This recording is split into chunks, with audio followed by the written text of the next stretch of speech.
seconds, 4 seconds, 5 seconds. See, it starts at like 35 seconds. Like, See, does it start like the moment you hit that button? And if you do all the how other much of things, our conversation prior to me it's hitting only that 30 button? seconds. And I'm like, what is 30 seconds? I have no concept of that from like But a is it actually though? Like, is it really pre-recording for 30 seconds prior to hitting that button? So it's recording recording no the whole matter time what? and it just clips. Because Like, I that's don't fucking know. wild. Some things I'm like, wow, better left unsaid, you know? Maybe Mm. I shouldn't go back and listen to these. I mean, when we put these on a no one's watched the live streams yet, but when we put these on a podcast, we'll Like, edit we had those one parts person out. one time, and that was it. So it's Oh yeah, they been were on here for like 20 minutes. They never must have tuned been. in since. Yeah. We've been Well, a little inconsistent on when we do that, so maybe that's why, but who the fuck knows? 100%. And Sure. also, we've lost a few followers over the last few weeks. Over the last few weeks? Yeah, we used No, to we've be had at some. 242 subscribers. We're now at 235. I'm not sure if we've offended people or just naturally it wasn't a great fit. They hit the button by mistake. They were bots. Who knows? You never We know. We're have just such a looking to small find our audience crew, today, but right? Our niche. none We of haven't you. even posted any of these on a platform other than YouTube, have we? They go into every investor update. Well, yes. So So to 800 people, our crew, 500 of them. I mean, it's 500 potential investors again, in Playhouse that could click on it. I think once we've gotten someone to click on it, one of the this show's links. They've clicked other pieces of content we've put down there before, but mostly in the beginning when we first added that sequence. Now they don't really click it. yeah, it's probably just not their vibes. So I get back to it. We'll be on a platform coming to you live at some point, hopefully here soon. Well, Find when our we get community. funded, we've got a few different projects that we will be funding to showcase our technology and produce case studies. Madison Jessica is one of them. We want to create an omni media discovery tool called Snob, launching that originally for NFT artists, but then we transitioned it to musicians. And we're probably just going to segment the landing page and do it for both using ad units. I mean, we're all just creatives, and so Mhm. it's a platform that celebrates the creative. Yeah, we're just going to Visual. pre-contextualize the filter for the people we send to the page. That makes sense. So like if we run ads for Snob the Music Video Rater, you'll end up on Snob the Music Video Rater app. And if you run ads for Snob the Art Rating app, you'll end up on just, probably NFT artists in the beginning and swapping through their artwork. So does this feel like a Pinterest meets Spotify or SoundCloud maybe? It's From an probably exploration standpoint? I think it's like stumble upon. But it learns what you like over time to stumble you into more things you like. Okay. That's what I would describe it as. But in a TikTok kind of fashion where it's always testing you with boundaries, going like, "Hey, I'm gonna throw an outlier at you and see how you respond," so it can recalibrate itself and its assumptions about you. That's scary. I mean, it doesn't do it consciously, right? Yeah. It's like basically programmed to be a random insertion at some points in there, so that it can be reinforcing its own learnings about you. But like it sounds so conscious when I describe it like this. Mm-hmm. It's kind of this like it's like DNA. It just keeps evolving. It builds on itself in response to the environment. It's kind of a headless intelligence. Someone started it, but it kind of goes on its own now. There's a lot of headless. You can intervene with it, like a lot of things, and like create a new algorithm off the source data that tweaks the original parameters, but ultimately it runs on its own. Yeah. Kind of like the Spotify rap not being very specific in your case, because that's what everybody's conversation was this year. The raps really stuff shitty. really sucked. I mean, mine was pretty spot on. But I listened to like 66,000 minutes worth of, and then people were like, that didn't feel like accurate to a lot of people. I listened to 21,000. Yeah. And I'm like, again, and none of the percentages really made sense. Anyways, they're probably just spoofing it because it was costing them too much to calculate this for every single individual. And so then they created cohorts of people using like a k-means cluster analysis. They literally just let the AI run after they dropped the 1,500 people that they like fired last year, and they just let the AI like do its thing. And they're like, yeah, we're gonna cut more people this year. Yeah, and so like model optimization, especially the way most models have historically been built. Yeah. I mean, I'm sure it's like reflective to recency bias too.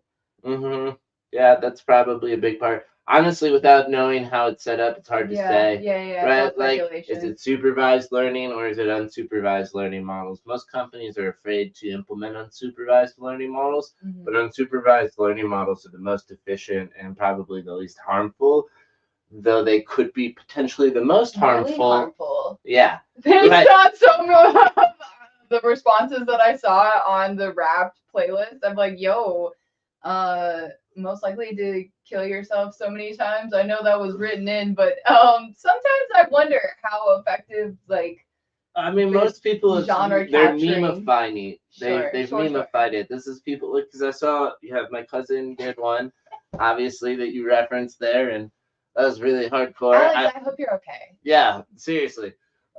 Leave it there. Reach out, please, babe. Yeah. I should do that too, but it feels weird now. Yeah, well, I mean, anyways, I don't want to overdo it in case it's not really that big of a deal. Right. She's dealt with a lot. Anyway, leave it there. Family, love them. Leave it. Where were we going with that before that, though? Oh, there's another influencer who basically made a joke. She's like a comedian. Anyways, about how many miles she spent or how many hours she spent on a certain highway in California because it's notorious for traffic and other things. Oh, is that was her correlative? Like, yeah, she was just the number of hours. No, because she just memified the Spotify thing instead of it being, how many hours of music she's listened to. Is how many hours she spent in traffic. And it was clearly like the number was also rewritten because it was like 107 billion hours. That's so funny. I mean, well, she stereotypes a bunch of rich moms basically from different areas. That's her thing. It's she does other stuff, I think, too. I'm not super big follower, but that's what I know her from, and I think it's hilarious. It was interesting to think about what was I doing on this day that I listened to the most minutes of, and mine was my trip back, basically in time where it was like 18 hours, 17 hours of that was France or travel. Switzerland? This was Switzerland, so it's Geneva back. So you're getting from Geneva back to Kansas City? Yeah, I was a lot more alert that time because the trip back from France the first time in March was like 48 hours, and I was delirious by the end of it because I went over Kansas City into Dallas, only for me to remember. Oh, yeah, because they were avoiding a storm or something? No, it was fucking wind. They literally couldn't fly into the town airport because they quoted wind. And this is just like my the amount of boomers that just say flying ain't like it used to be. I was like, well, yeah, no fucking shit. I remember flying when I was a little kid. It used to be way better, especially in like. They don't give you dumbass excuses like wind. And it's only so that they can cover their ass, and it's probably like a broken fucking plane. And I'm like, I don't want that either. But ultimately, like, bro, figure your shit out. It's probably even more so to run up the hours on certain pilots, so they have to delay more flights so that they can pack more flights, so that they can make more money and reduce like emptier flights and all of the other things. All I know is it was fucking brutal to do that. Planes, trains, and automobiles back home, and I am so thankful that I am more like Steve Martin in that situation than whatever the big guy is. I've never seen that movie. Really? Yeah. It was my mom. My mom was like, "You guys gotta watch it. It's so funny." And is it the Monty Python? It's rated R. Maybe. Could be. I couldn't tell you. But our favorite, should we Catherine O'Hara? Oh, Catherine O'Hara. Yeah, Catherine O'Hara is in there, and I think that's who Steve Martin's supposed to be getting back to. But I can't remember entirely. It's been so long since I've seen it.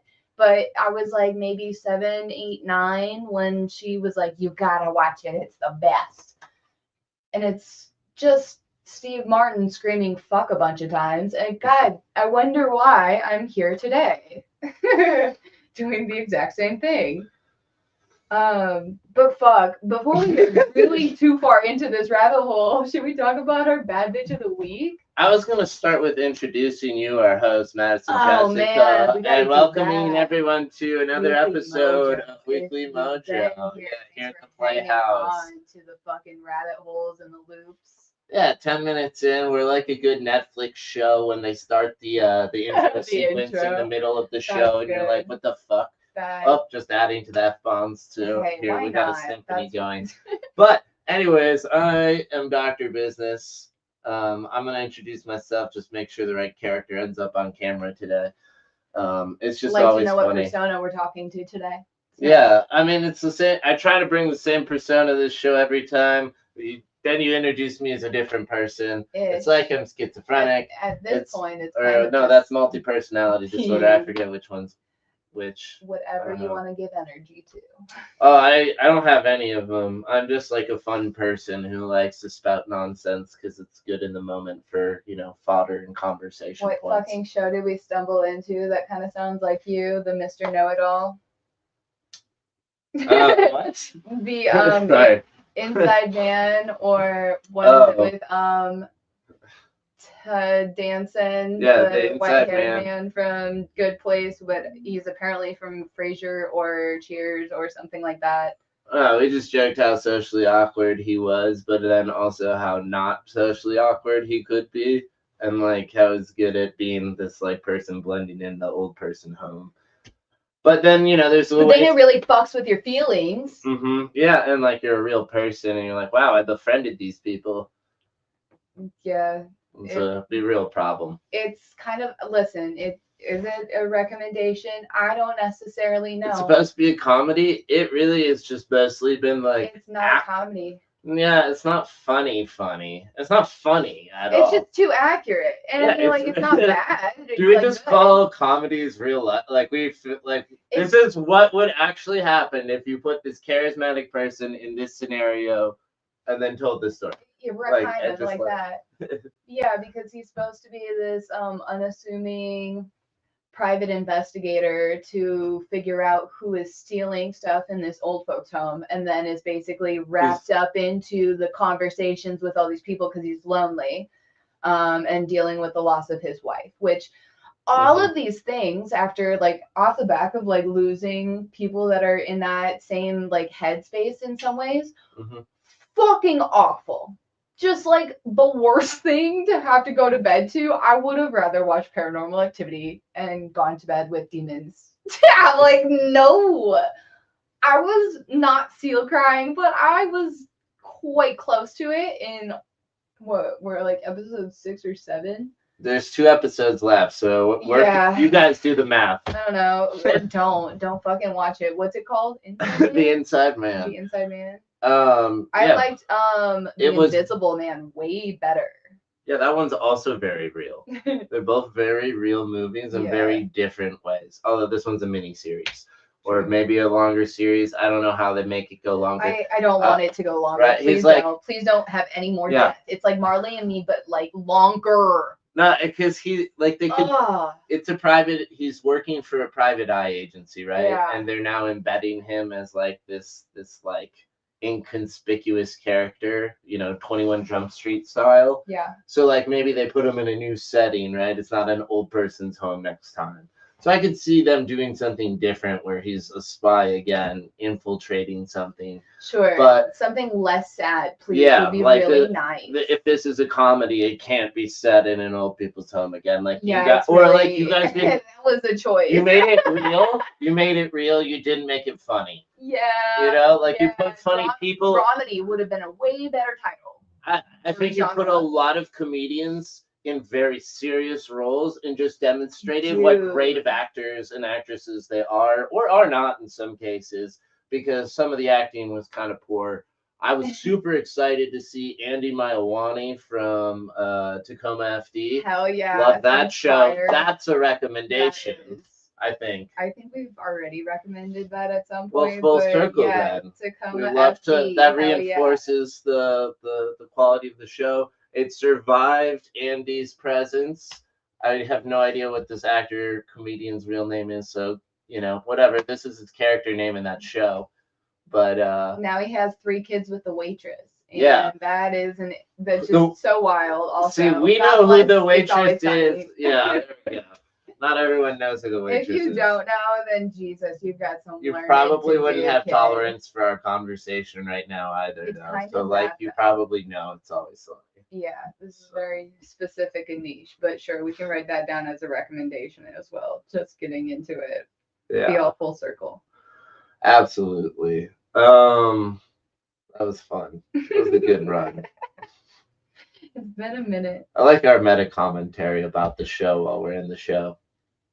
Yeah. I can edit it out during the podcast, but it's fun for the live. What else is there to do other than just ponder with you for like eternity, essentially? I mean, unless I don't see where else this would be going. We're at 21 now, which is crazy. We're legally allowed to drink. This is the 21st? I thought this was the 22nd. I have a week 21 written down on my side, but maybe I missed something. Yeah, week 21 was King Nzinga of Angola. Right. Son of a cunt. Where did I miss something? Should be 21, right? Because Jess Wade is no, number literally, 21. No, that's so wild. Oh my God. I don't know how this recommendations thing is so fucking off. Okay. Oh, wait.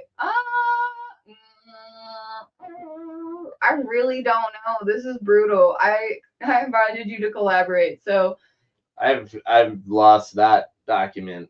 So I just invited you to collaborate, so that would be why you haven't seen it. But I was really proud of how I was keeping track of everything until you just made that realization, and then we just had this little,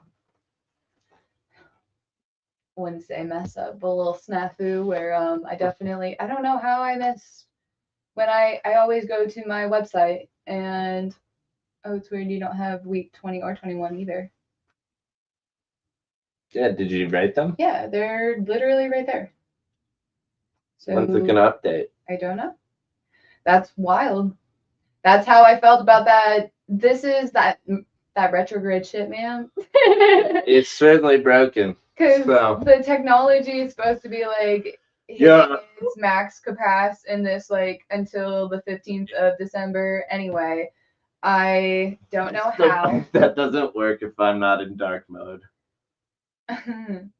I don't know how Dr. Jessica Wade, the bad bitch of the week that we're going to be discussing, has flipped through. And Nzinga was discussed, other than maybe Divine Intervention just wanted us to discuss King Nzinga of Angola before. But this is the bad bitch of the week.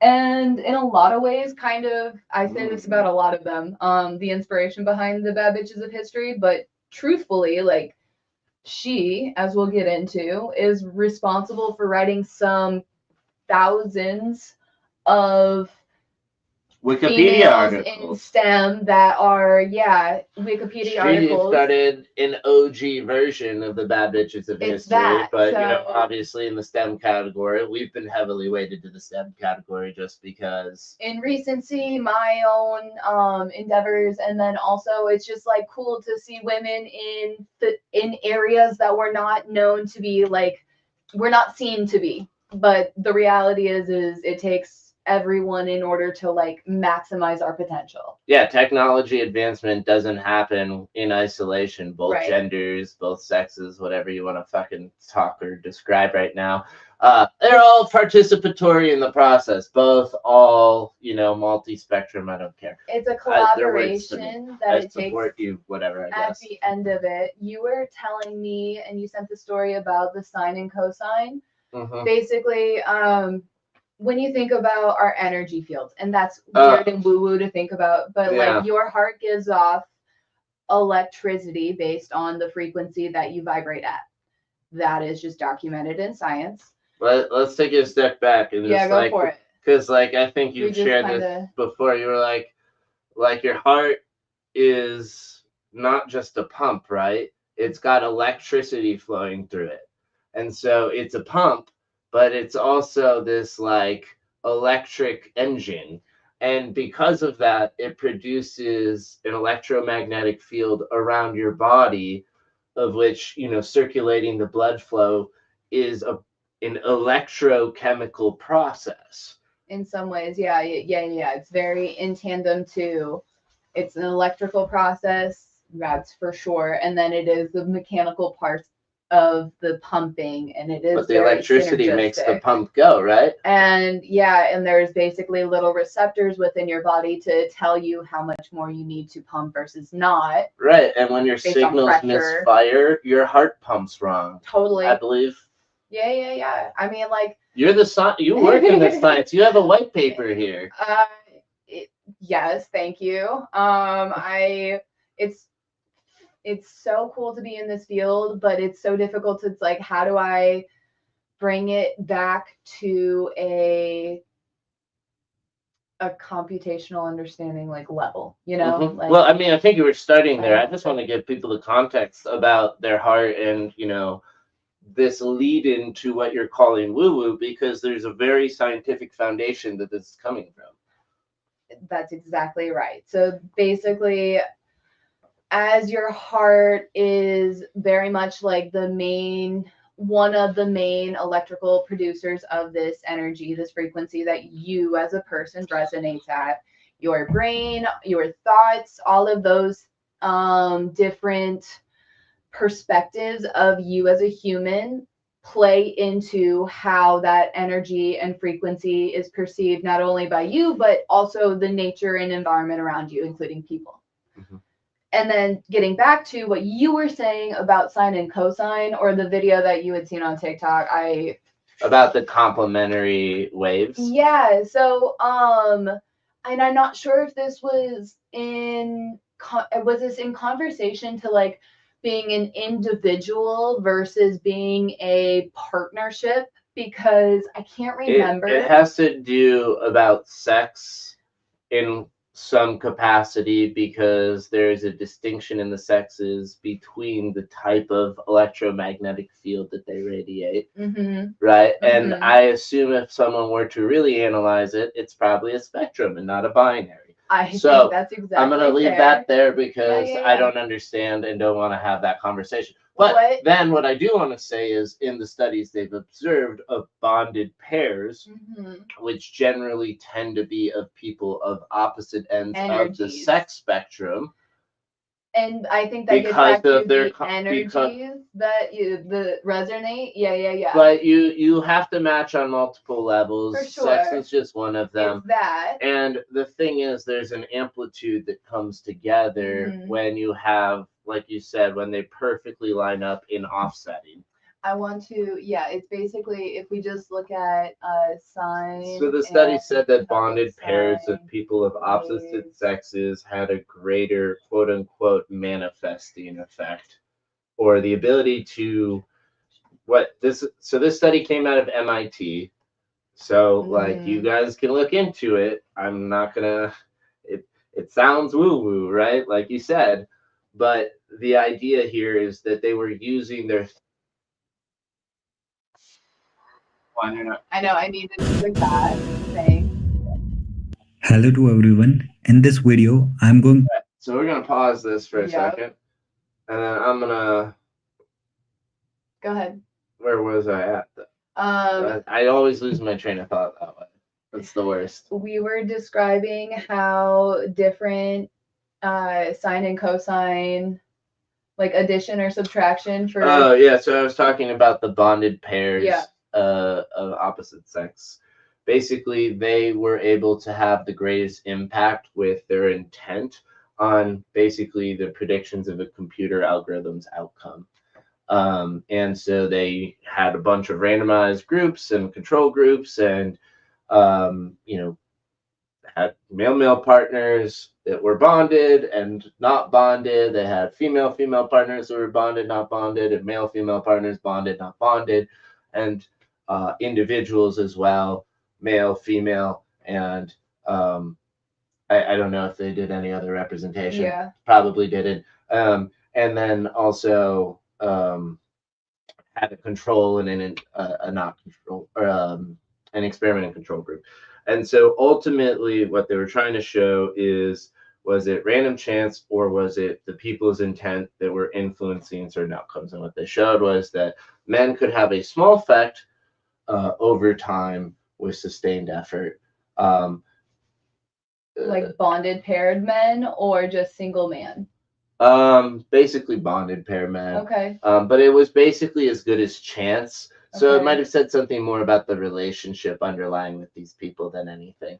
But the point was that they could have maybe a more significant effect together than alone, but basically that the effect just coming from men in general is very small, and they can move things in a certain direction, but they can't make change without a female counterpart. It's kind of like the implication here. So, at least in terms of the way they're describing it. And then, basically they were looking at the female groups. And again, this is more, I think, around the individuals than the bonded pairs, but I assume it's kind of the same thing with the bonded pairs of those groups, because it was more of a sex correlation. So what they more affected than at least the male pair groups, but I would have to imagine the intuition between two females is probably strong, unless it's like it's more like the compatibility is probably the thing. Yeah, it's probably very rare that they don't have competing visions on some level, because basically what they found is like the effects on women is basically that like they have a very large effect, but it goes both ways. Like it can be very harmful and negative for them, and it's usually better when they like keep their aspirations small and contained and little, because then their failures are also small, contained and little. That feels like but that feels also just based on how women have taken on the majority of things. Is like, oh, it's my fault, when it's like, well, there's a lot of things out of your own control, but the just natural inclination. There's also the 28-day versus the 24-hour energy cycles. There's a lot of things that do. That makes sense. So that's kind of more of what I think's going on than sexism on some level. But like at the same time, it could be a valid reason for it, and I don't want to be dismissive of it. So as far as like getting things moving forward, as far as like a project goes, women have more momentum, so that's why their swings are larger, because they're working on larger timelines. In 4-week increments, essentially, in different phases. Versus 24-hour increments, right? So men can make progression over time, right? But when you take them together, it has this outsized effect, because the leaps are on the scale and direction, or like basically on the scale of the woman, the direction of the man, and like the pattern of.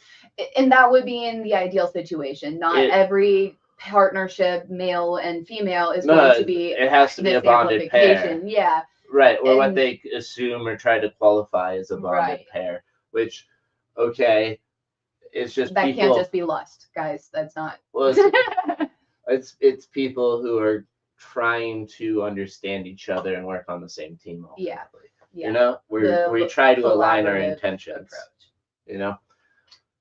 And the more in sync you aren't, the larger impact you had on the computer program. And basically there is a statistically significant outsized impact from only one group. And that group was male-female bonded pairs. All other groups didn't have as significant of a had change. No significant distinction between the control and the experiment groups. Interesting. So it was as good as flipping a coin for most people, although it was very apparent people on their own who were not well equipped in general to set their intentions, so to speak. It kind of leads way. I mean, like, everyone wants to be in a position to do for yourself and to make it for yourself, but it really gives weight to the, like, it takes a village and collaboration in a lot of these ways. So it's like you have to choose your partnerships wisely. Yeah. But that's not just, and it's not exclusive to like a life partner. Right. I think you could probably achieve that with a business partner on some level, but friendship. I mean, like, there's a lot of there can be categories. Mutual admiration, respect. That is, a form of love that is different than just sexual love. But I do think that, a sexual relationship of love is probably fairly impactful because of all the things they describe about your energy levels and the relationship of it too. Yeah, well, you're not just sharing a bed, you're sharing every intimate and mundane moment. You're sharing DNA. That also. Oh my God. Have we discussed that though? Because the fact that you are not getting blood tested before having like a relationship with someone, because as a woman, if you are a negative antigen, which I have to assume half the population is, if your partner is a positive antigen blood type, you're actively being your blood is actively being attacked anytime that is introduced into your body, which is fucking nuts. It's basically like giving yourself allergy actively. And I have to imagine, well, over time, it does wear on your system. Like women's brain chemistry changes and is reduced by about 4 to 9% having a child, no matter what. I can't even imagine what happens with the deterioration when your partner's blood is actively attacking your body and your child included, because there's a 50% likelihood of that. Oh, like if you were talking about blood type mismatch? Yes, that's what we started this conversation with. Yeah, I was trying to pull up your point from the last part, and I'm bad at multitasking, as we've established. That was probably outside the podcast, but now our podcast listeners that do and don't exist know that I have a multitasking problem. Yeah. If it wasn't clear in the first 20 episodes, I don't think they were paying attention at all. Yeah, but who really pays attention that closely to a podcast? So true. Well, I don't know. I listen very intently, so I mean, I do too. It's like having best friends in your ears, or at least that's how my favorite murder, wine and crime, morbid, and golly, not to forget, because best for last, gruesome, and those two girlies. Please come back with episodes. I know you guys have life.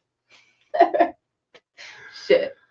Yeah, I mean, like, without the money to produce the show, and, like, get paid and do it full time, it's really hard to do things like this. Like, that's why ours is so DIY, unscripted, rough cut right now. Like, we can't even afford my time to produce it into like, a real podcast yet. True. All of the things. We're just creating the content, and AI will help us do the rest. And what you guys are looking at are cosines and sines. Yeah, going back to that conversation, if you're cued in on a visual perspective, this is the collaboration, and this is how I see like the feminine energy and the masculine energy coming together is described as sine and cosine. That's probably very synergistic to it as well. This is a great way to visualize it. DNA is made up of two different pairs of 4 different groupings. And you can just pay attention to the 2 lines because sine, cosine. Sure, but those lines don't get to occur unless you have those specific markers in place as a way of doing that. But that is a very good way of doing it, I guess. It's kind of confounded or bound to those elements instead of being able to add and subtract, which is what I was trying to demonstrate. It can add and subtract. Doesn't mRNA come in and other enzymes and cut it and then insert a bunch more DNA pieces size until it basically collaborates on itself, which would be like a protein then, I imagine, is how you would then address that, or an amino acid after that certain Yeah, because aren't all 4 of those things proteins? DNA is the building block. Adenosine, the guanosine, cyanine, or whatever. Aren't those all proteins? Like the 4A, C, so D, they're not G? proteins, but they are the building blocks to the proteins. Exactly. Okay, well, what are they? That is what I was telling you, is these in between. No, I know. What are they called? Okay. What are those? I thought, are they enzymes? Yeah, nucleic acid. I'm now we're getting past it's been a minute. Nitrogen bases. What are nitrogen bases? The building blocks too, which is so crazy because they say carbon is our our building blocks, but it clearly is nitrogen. Well, no, it says DNA is composed of nitrogen bases, a 5-carbon sugar, and phosphate molecules. Perfect. But if we were being truly accurate, we're a carbon phosphate nitrous based life form. They're not coming here for the science, and that's very clear. I only had an undergraduate degree. I have my master's though, and it is in science. Yeah. So I'm somewhat qualified. We kind of know what we're talking about. Yeah, don't call me Dr. Business for nothing. It's just show business. Oh, fucking hell. That is something else. Right? Oh, God. I should try to go get a PhD at some point, but, I need to make money first, like you said. Yeah, no shit, right? Also, I think I want a JD, not a PhD. Yeah, I mean... Then I can be licensed to argue. PhDs are... seemingly useless in my opinion, but hot take.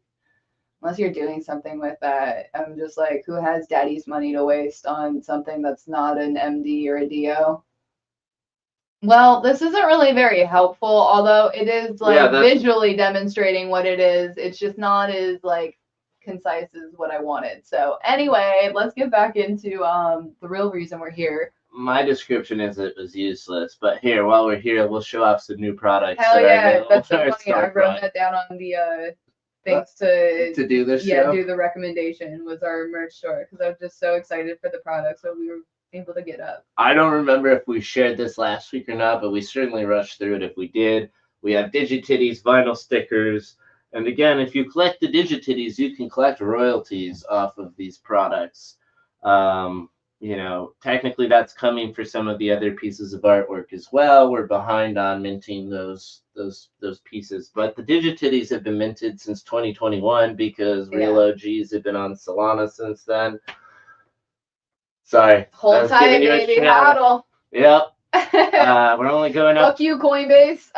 You're not controlling shit. It's wild to see that the charts keep going up, and you keep saying that the percentages are down, and yet I'm like, I don't know if you know how to read these charts. This is unverified claims. The only verified claims against Solana and Coinbase are with their transaction and transfer times, which logically make no sense. While it's like Phantom have no issues whatsoever transferring their crypto real time.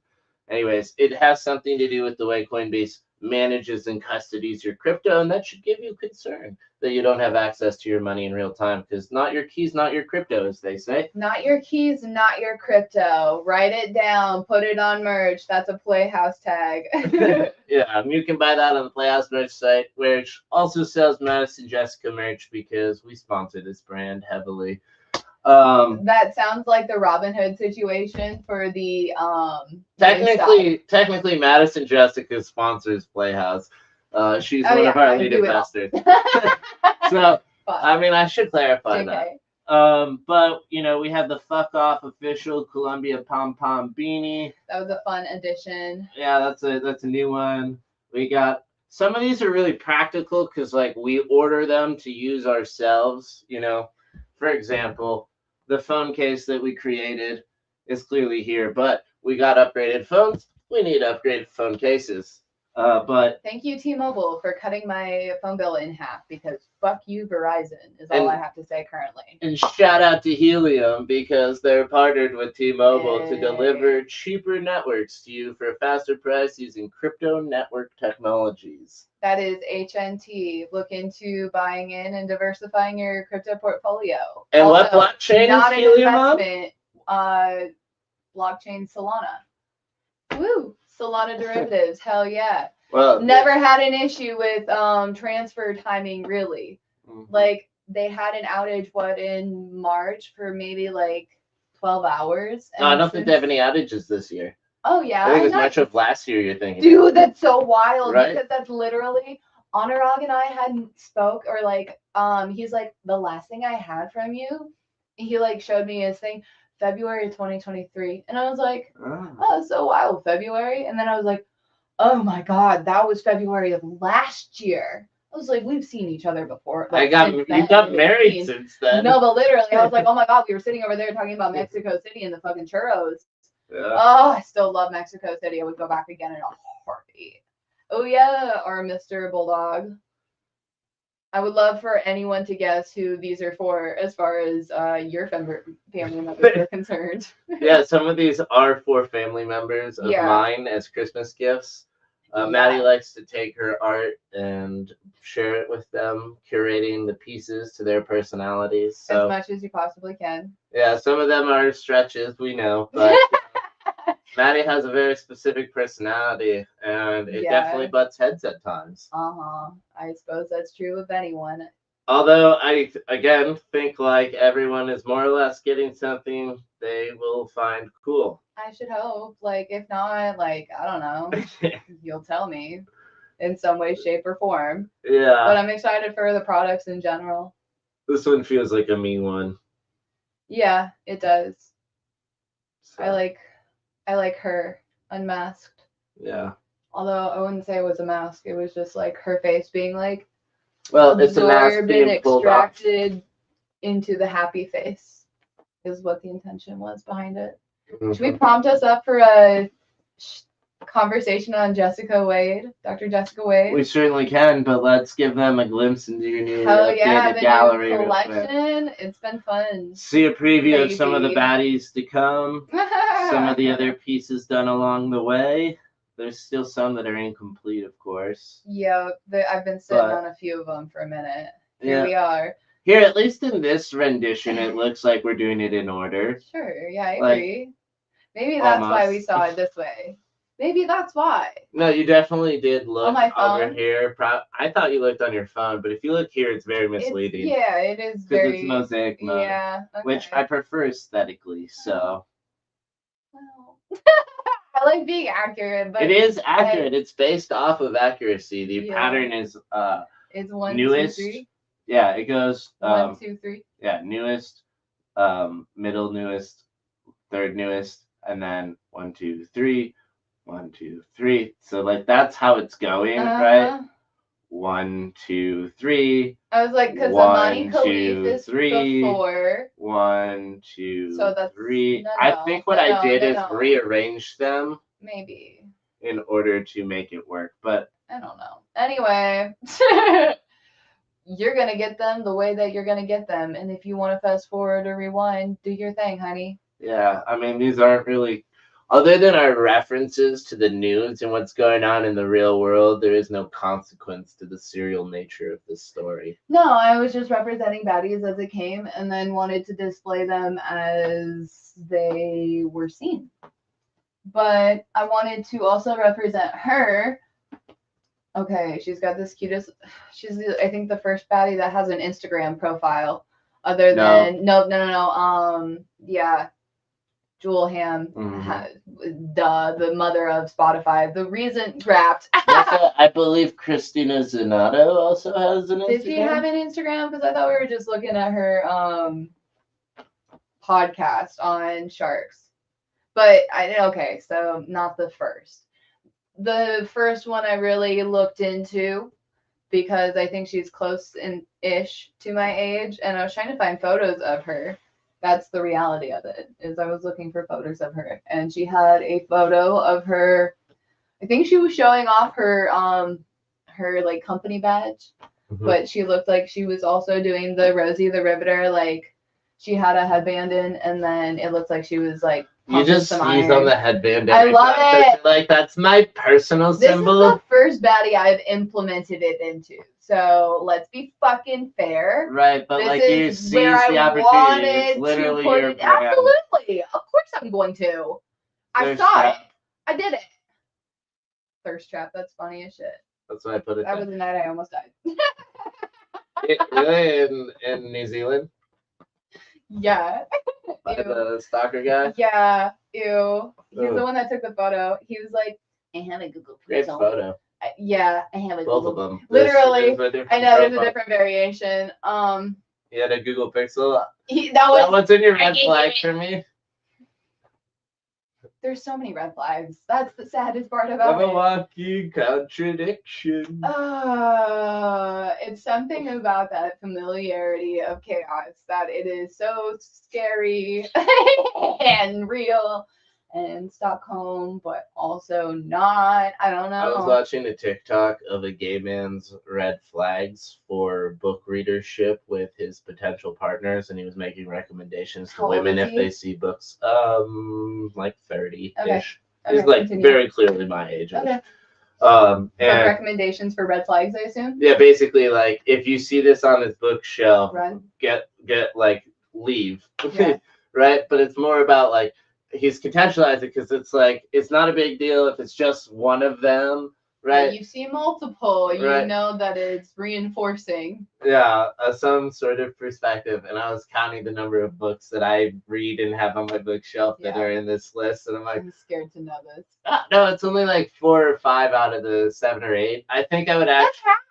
Well, right, but at the end of the day, his whole point is that they're going to be like Mike Pence, JD Vance. Maybe JD Vance if they're lucky, because JD Vance is the more interesting version of a Mike Pence. Yes. We're just going to leave that there and say yes. Just because you checked a few more boxes? That's like 30% of white men right there. That's the spectrum. It's Mike Pence to JD Vance. So I'm just hearing closeted to closeted. Right. 30% of white men. That's what I'm estimating. Anyways. Yeah. And his whole point is they're boring as fuck, have only 2 things to talk about, cryptocurrency and finance. And those are the same. In a lot of ways. Those are the same. They are. But also not because of how we approach it. Sure. If you want to get into that nuanced argument, if he can, great. But that's the difference. That's why I am an exception here to the rule. But the other thing he kept going to is like how boring of a conversationalist they would be. They would not be able to make you laugh. They wouldn't be able to be spontaneous or funny or have a fluid conversation outside of something serious and rigid. In a lot of ways, they would have a lot of very. Anyways, I'm not that person, so it made me feel better. And then he was like if they have Dune and they only have the first one, ask them, have they even read it? Because chances are, like, if you read Dune and you liked Dune, right, and kept it on your bookshelf, you would have read all 30 of the books because there's a ton of them. Yeah, I don't know how many there are because I'm not a Dune person. I like the movie, don't get me wrong, but that was my introduction to the series. You got her going though. She agreed with the Dune situation, so she's got to figure this out. Right. You got it? Can I help? Maybe like go out into the hallway? You got it. Are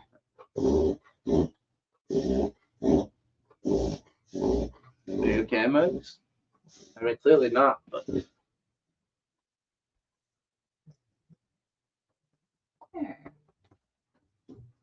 You having a panic attack?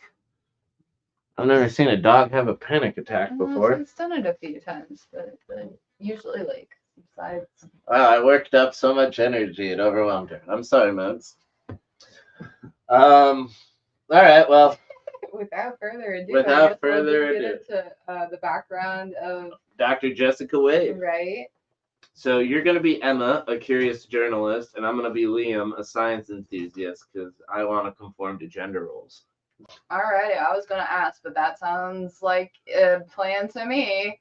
It was an answer. So sick of it. Caller. Hey, Liam. Have you ever heard of Jessica Wade? Of course. She's the physicist. God, you just know everything, don't you? Right. I played that character everywhere. People have called me the human chat GPT before. Chat is all I heard.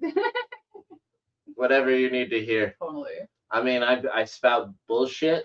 That is a form of shit. Yeah. So chat GPT works. Those are basically our last name initials. So it feels fitting. It's a BS union, as they say. It's all just BS at the end of the day. It's a BS union. Oh my god. Okay. Yeah, but of course, she's the physicist who became famous for her credible work on Wikipedia. So, Wikipedia, a physicist, what's the connection? Well, Jessica Wade is a scientist based in the UK. She works in the field of material science, specifically studying organic LEDs. What? So that's like bioluminescence? We could like spin off a little quick research. That sounds about right, though. I mean, she's also known for her mission to bring attention to underrepresented scientists, especially women and minority groups in STEM, through Wikipedia, which I strongly admire because almost like everything I learned on growing up came from Wikipedia, because I did what I call Wikipedia rabbit holes, where you just keep clicking the links to the things that were interesting as you were reading it and try to read as many articles as possible. OLEDs is what they're called. This is not. Oh, wait. Light emitting diode. So I think what it does is it traps energy in between the sheets of the light, but I don't know what makes it organic. So I know what a light emitting diode is. They were invented in the 80s by some dude in Japan, or at least the blue one was, which was impossible or something for a long time. So light emitting electrochemical cell is what's used with the semiconductor, but practical OLEDs. Been doing this since 1987, kind of what you were just saying. Yeah. Oh, this is the one. This is what I was talking about. Bioluminescent? No, it's not bioluminescent as far as I know. Okay. But like this like, I forget what company or something like this. Like, oh, it's just electrolysis essentially, like energizing the particles in between that are negative and positive. This stumped the industry for 20 years though, or something crazy. Like the industry that I'm talking about is like the handheld video game industry or something. Okay. Because like, is it just to emit light at a fast enough frequency? No, it's a specific color. It's green. Oh, they couldn't get green before this. Oh, that's so wild. Right. So to think about all the landscapes that would have been what, like blue, and that's why they did Mario Kart in like a like castle-y form. Something like that. That's interesting to think about. Yeah. I watched this whole TikTok on it, but like there was this whole thing that got to like it unlocked higher quality visuals as a result of having this new diode. Anyways, she works in that industry, which is interesting. So she's responsible probably for participating and bringing us 4K. I thought you were gonna say Fortnite. No, 4K screens. Yeah. That sounds about right because I did see some. And probably like I bet even some of those flexible screens now. I bet she's working on that is wild to think about. The basically the light mechanisms that go into that produce the actual images. She works on that type of stuff. That checks out. I had the most vivid dream of me having one of those phones in my hands where like I was like able to feel the bend in the phone. I don't know why. Because that's what I commented on when we were at Costco. Yeah, but why am I dreaming about that? That's really weird. Like I could feel it in my dream. It was very fascinating. It is weird that you dreamed about that. Yeah. I don't know what that would mean. I don't know either. It was just like, now that you said that, I was like, oh, weird. I literally dreamed about that.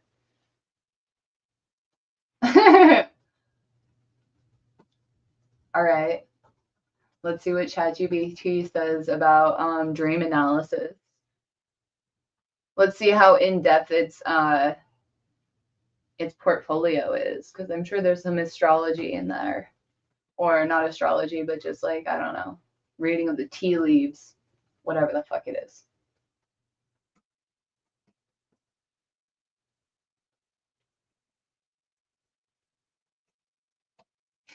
We're being really specific. Wow. ChatGPT is going to be so prepared with all of the knowledge of our mundane lives. So wild. Okay.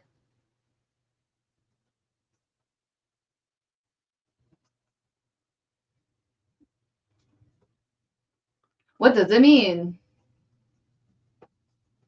That was my least favorite prompt in understanding Luther's small catechism, was that the breakdown of all of the individual religious like quotes didn't just stop there, but you had to learn what the individual giant chunk of information meant, which was also like another 2 or 3 paragraphs that you would have to cite word for word. Wow. So great. Tell me that we weren't just meant to be like memorization and or just like reciters. I'm not really good at memorization or reciting things. Those are things I'm really, really bad at, actually. No, I know. Like, you didn't have to because you just read everything and you were fine. I was like, is that just because your brain was fine doing that? Or is that because, like, those are the coping mechanisms that I had to do and, like, a subset of us have to do because reading isn't as... you don't get taught how to read and everyone's right. fucking an asshole about it. Kind of. And nobody teaches you how. They just, like, yell at you for not doing it right. Yeah, because, oh, that was that podcast we listened to and recommended last week. Yeah. Call back. Right. I had a shout out to Dr. Mendelsohn who asked if I, like, followed up and actually did my due diligence, which, you know, it was a fascinating find. Mm-hmm. It was a great way to spend our full travel experience listening to, because it was like about 9.5 hours worth of information. Okay. I mean, can they give me a smaller recap? Jesus. So you have to choose what interpretation you want. Well, we'll dive down. Choose it by the headline. So there's number 1, symbolic interpretation. The bend it as a metaphor. There is the relational interpretation, the connection to me. So that's me. There's the psychological interpretation, sensory processing and memory. There's the Jungian interpretation about the archetypes and personal growth. There's the dream as a reflection of the moment's emotional weight. And then there's a relation and growth shared mindset interpretation of the dream. So you can choose which one of the 6 you want to learn more about. All right. Well, I won't be doing that on today's course. That seems like for me at some point in time. Right? But at least we can come back to this later. And ChatGPT is so useful for literally any question you have. I mean, you know, it is a more amplified version of Wikipedia in some ways. It's probably like sourcing that in addition to a lot of other materials. So. And that is why they're being sued. LOL. You know, the New York Times is one of their biggest sources, which I wouldn't trust in the grand scheme of things, but it explains a lot of ChatGPT's responses. It really does. The more you know. 80s meme. Fascinating. I just keep getting hit with people are leaving Twitter because he's trying to use Twitter to train his own AI chatbot, and then also I don't know, it's looking to like, there's just fuck. People are looking for every excuse to go off of the one platform that isn't censoring everything to go have their own conversations in smaller and smaller echo chambers. I'm not a fan of it. No, I don't disagree, but like I also don't think he's bringing freedom of speech back to it. So that's kind of like what he advised. That feels misleading if he wanted to do that, and then it's also silencing your account in addition to like thousands of others. Right. Because of Palestinian pro conversation, or just even bringing it. Technically, I have to clarify. They gave me a reason. They told me it was for financial scamming. Because I was participating in promoting cryptocurrencies online, which is also a bullshit thing because there's way larger influencers doing way worse versions of pump and dump. Muscle is actively pumping Dogecoin. Let's rip Haley Welch. Okay, let's rip a new one to Haley Welch and give a shout out to Iggy in the process. Just keep giving her momentum by talking about her name. But sure, have to a girl. Yeah. She launched Hopcoin yesterday. She pre-sold to 95% of the token holders, who 95%? Yeah, 95% were insiders from the day before. Like, she had a pre-sale, sold 95% of the supply, and then she launched it to the public. So that they could all pull their money out? Yes. She did a complete rug pull. She did a public rug pull, but you know, I don't think she realizes what she did. No, she's like, she was getting paid a certain cut or percentage for being, you know, the brand. You saw she's a super senior in her post from 2022 being in high school. I was like, she just seems like an industry plant, and they're just using her as a way of like saying, wow, cryptocurrency is a scam. You shouldn't do this. Yeah, what the fuck are they doing? She's the latest SBF. Ew. In a way. But like, it's also like, real people got really fucked by this. Like, I'm hearing people put like $35,000. Why would and you ever do that? Like, they're like, people, sorry, that's your dumb. That's called greed. That's called greed. And like Maddie said, everyone saw the writing was on the walls.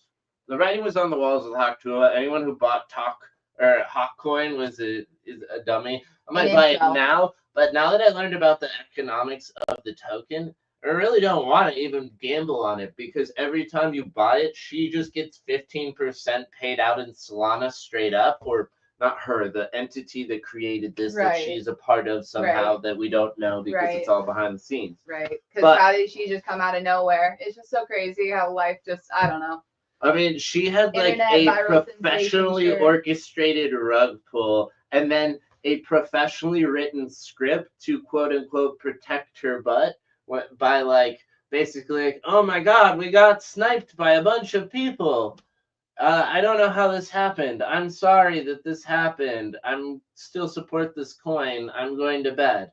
And basically everyone's like, oh my god, I can't believe that just happened. All the things. And it's like, it's hilarious because like, well, it's not hilarious because people got hurt. But yeah, because now all the boomers here is, oh, FTX, listen to the net. Right, and people are like, don't buy celebrity coins. It's like, one, she's not a celebrity. No. She's a meme that came out of nowhere this year. Yeah. She's barely an influencer. Right. She's been manufactured into one.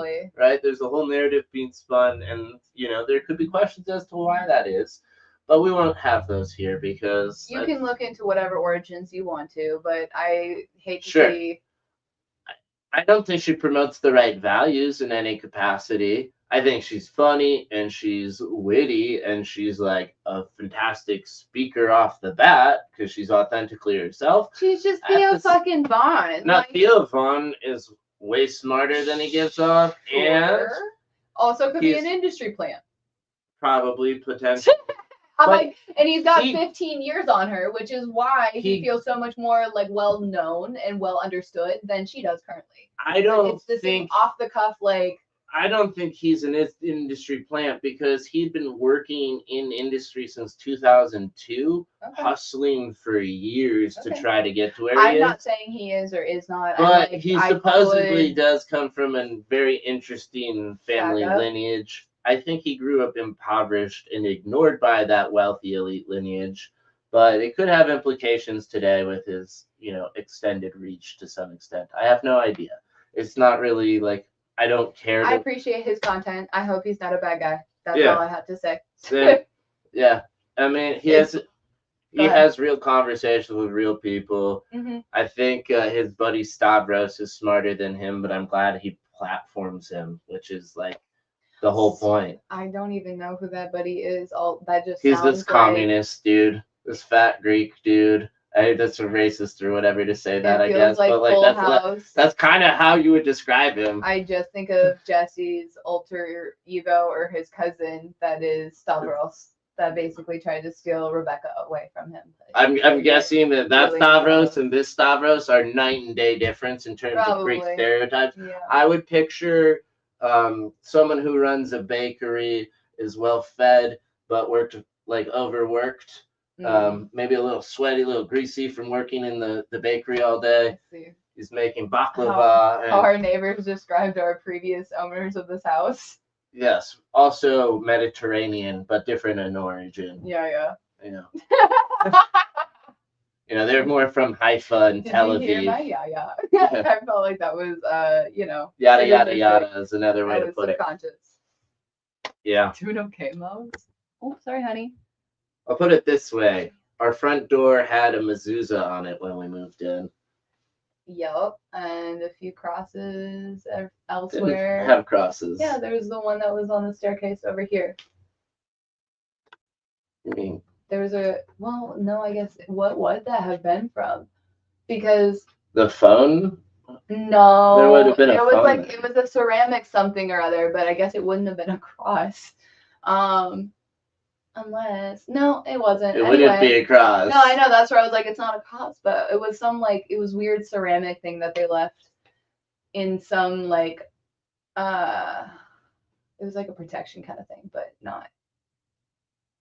But there is another mezuzah at the back door, maybe. I think there's. I think it's sitting in the thing over there. I believe the tradition is it's like a script from the Torah, and then it's put on the doorway to be protect. So it's the mezuzah, but it's put on there to protect and ward off bad spirits and energy from entering your home and stuff. And it was like I was debating, do we leave it or not? Because ultimately, I'm like, I know what it is. I think it's a positive thing, in the grand scheme of things. But I mean, I have an Archangel Michael now sitting on my wall, which I never would have anticipated. And yeah, well, that's ultimately like, well, it feels like cultural appropriation. It's not your religion. People come to spirituality through their own religion. And are you talking about mine, or are you talking about the thing that was left on our door? I'm talking about the mezuzah that I took down. Yeah. I think we have it. Like, they would have brought it with them. They probably just got a new one. Yeah. I'm sure they probably wanted to leave the energy in this house. Yeah, I mean, there's ghosts here or whatever. Also, they like us, though. So. Sure. There's definitely a crawl space behind our fireplace that hides a secret window that we've never been able to access. Yeah, is it a crawl space, or is it just like a faux wall?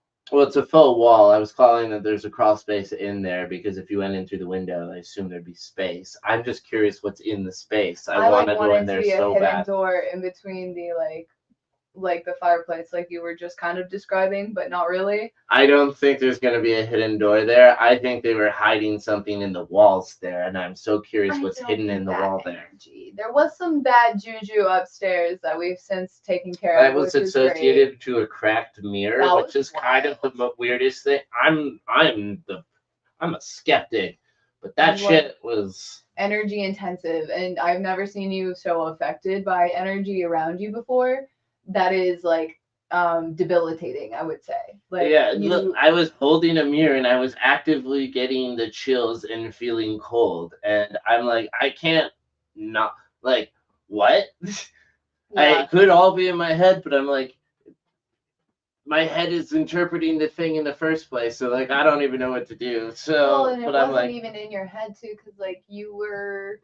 It seemed like as soon as I stopped touching it, I put it out. So much time to get it undone from the wall. Like it was so like watching you in slow-mo almost. And by the time you had removed the first like portion of the broken mirror, you had to sit down and like take a break because it took so much energy out of you to just set it down. Whereas like, yeah, like you gave me the chills. You're kind of an angry dude, and it wasn't that level of response. It was basically just like sucking the life out of you almost. Yeah, I mean that's one way to put it. In a different way. Yeah, I mean, but like the thing is, like, I'm not gonna get angry at glass. Right. That's some awareness. Yeah, there's certain things where I'm just like logically it's stupid. It makes you think about the things that happened in the house before, and you just want all energies and spirits to be in a better position than they were in maybe that physical form in life. Sure. And then, like, I'm sure our door creaks open a little bit here in a second. Dude, the amount of times I've caught that thing just, like, bobbing back and forth just to, like, say hi is crazy. And the, like, weird little shadow figures around, like, corners when we're, like, hanging out downstairs, that's weird. Up the street was weird. Fuck. I didn't even want to bring that up. I was like, was recent. It's been so wild from, like, what's going on in this world? I don't know, but unless you want to call it a collective hallucination, but both of us saw a person crossing the street as we were driving home the other night, and they were going right the way we were turning, and so we turn and we're going up the street, and the person is just completely gone, and there's nowhere for them to have gone. Yeah, like So we're just like, what happened? Well, and the only reason that would have even like registered for the two of us is because you were saying it. It's basically like you don't coming down the street fast, yeah. Right, and so like if they're going to be walking across to the campus of like the med center, which very feasible, you wouldn't want to hit them. Yeah, there's a library in there because it's a student campus for sure. Nurses and doctors. It was just dental students or whatever. Fucking insane to literally have like what the fuck did we see? It was wearing a hat too. It was wearing a hat. Did you see the white brim hat? It was not white brim, but like just like the it was like a little hat man. That's so fascinating. I don't, not to that level of specificity. Yeah, it was just like I saw a person walking across the street. Yeah, and it didn't strike me as weird because it was like 9 o'clock at night, right? And dark you could out. See them there with was the a street light, and it was like a shadow. Wasn't transparent though. Yeah. It was like it was a physical being. Yeah, I just thought the shadow was being cast on them weird, you know? Yeah. That's all it made me think. Yeah, and then essentially as soon as we didn't see him as we rounded the corner, it was like, what the fuck did we just collect? Yeah. So who knows? It could be a collective hallucination. You tell us in the comments below. But yeah, anyway. Anyway, to spin into engagement. So nuts. Right. Okay, so back to Dr. Jessica Wade, who makes the screens that you may or may not be watching this on today, or at least parts of them. What a segue. Yeah. Great job, Dr. Biz. Yeah, I'm a smooth talker. It's one of those reasons why those red flags didn't bother me. Like the books he put on there were like productivity books. That is one of them was huge red flag. That's what Ted Bundy is literally known for. What? Is being a smooth talker. Yeah. So. Do you want to be synonymous with Ted Bundy? No, I would not like to be, but like he's known as a smooth talking, good looking person. And I'm not gonna be like in jail. I don't want to do anything. I don't have devious plans. I just want to help people own their data. Like I'm very transparent about that. And the blockchain's all about making the data transparent. So, Just needed to double check. Also, to clarify, Ted Bundy was actually not that charismatic. He just did this. Media just tells the story to make it more because like police were looking believable. for him because he was a white man. They fucking found him like 3 or 4 or 5 different fucking times, and he just I'm not really kept that letting him get away. It's more like smooth talking. The fucking judge put him away, saying, "I wish I didn't have to do this to you. You're a good man who looks like he's got a bright future." And then he went and raped and murdered like a 14-year-old in Florida. And then also a house of sorority girls. Right. I mean, like come the fuck on. Are you kidding me? I'm not going to be doing myself any good services here, but in my own, drinking problem issue, DUI back in the day. Sorry, it's hard to talk about because I feel like an idiot. Anyways, in the trial or whatever, basically had that exact same thing said to me, used as my defense and got me off basically. So the power of a white man and the privilege of it, it was one of those things that he teaches a master's class. He's he's studying all of these things. He works in the technology field. It was all the things, all the credentials I have, basically. And been doing it and saying it since the 50s, the 70s, the 90s, and until now. You look at everyone else, all the credentialed people sitting in their corruption positions of power, the Port Authority in San Francisco smuggling all those heroines in, making $200 million. It's big business to have degrees and be two-faced. It's literally what the definition of the dark triad described in The Prince by Machiavelli is all about. It's Machiavellianism. It's being a Scorpio. Interesting. It's all of those things. Is that why you gravitated towards that book? No, I've never read it. Oh. Also, it wasn't on the list either. Should be on the list though. If they have, I'm gonna add that to that dude's list. If they have The Prince, you don't need any other books. You should probably move on. If you're that type of person, you're not gonna like who this type of person is. You know who introduced that book to me? Who? Siddle. So, anyways, that's where I haven't read it. I'm aware of its contents and the point of it, and I'm like, I'm sure I'll read it at some point because I like to read the source material of stuff. That's who I am as a person. I've got to go straight to the source. I need to have my own interpretation. But that being said, like I'm not in a rush. Things to shape your perspective is kind of where the issue becomes, right? Where is taking information in like that is somewhat necessary to see how others perceive information or are looking to exploit others. I don't know. But there's only so much like doing the inside job before you feel like you're affected by it, I'm sure. If you don't think there are bad people in the world, read this book and understand that this book guides many of our political leaders. Ew, I'd say it's probably a majority, but I don't know anything about it. Well, I just know how the other point from Booktops, guys, they don't have a bookshelf or any books. Run.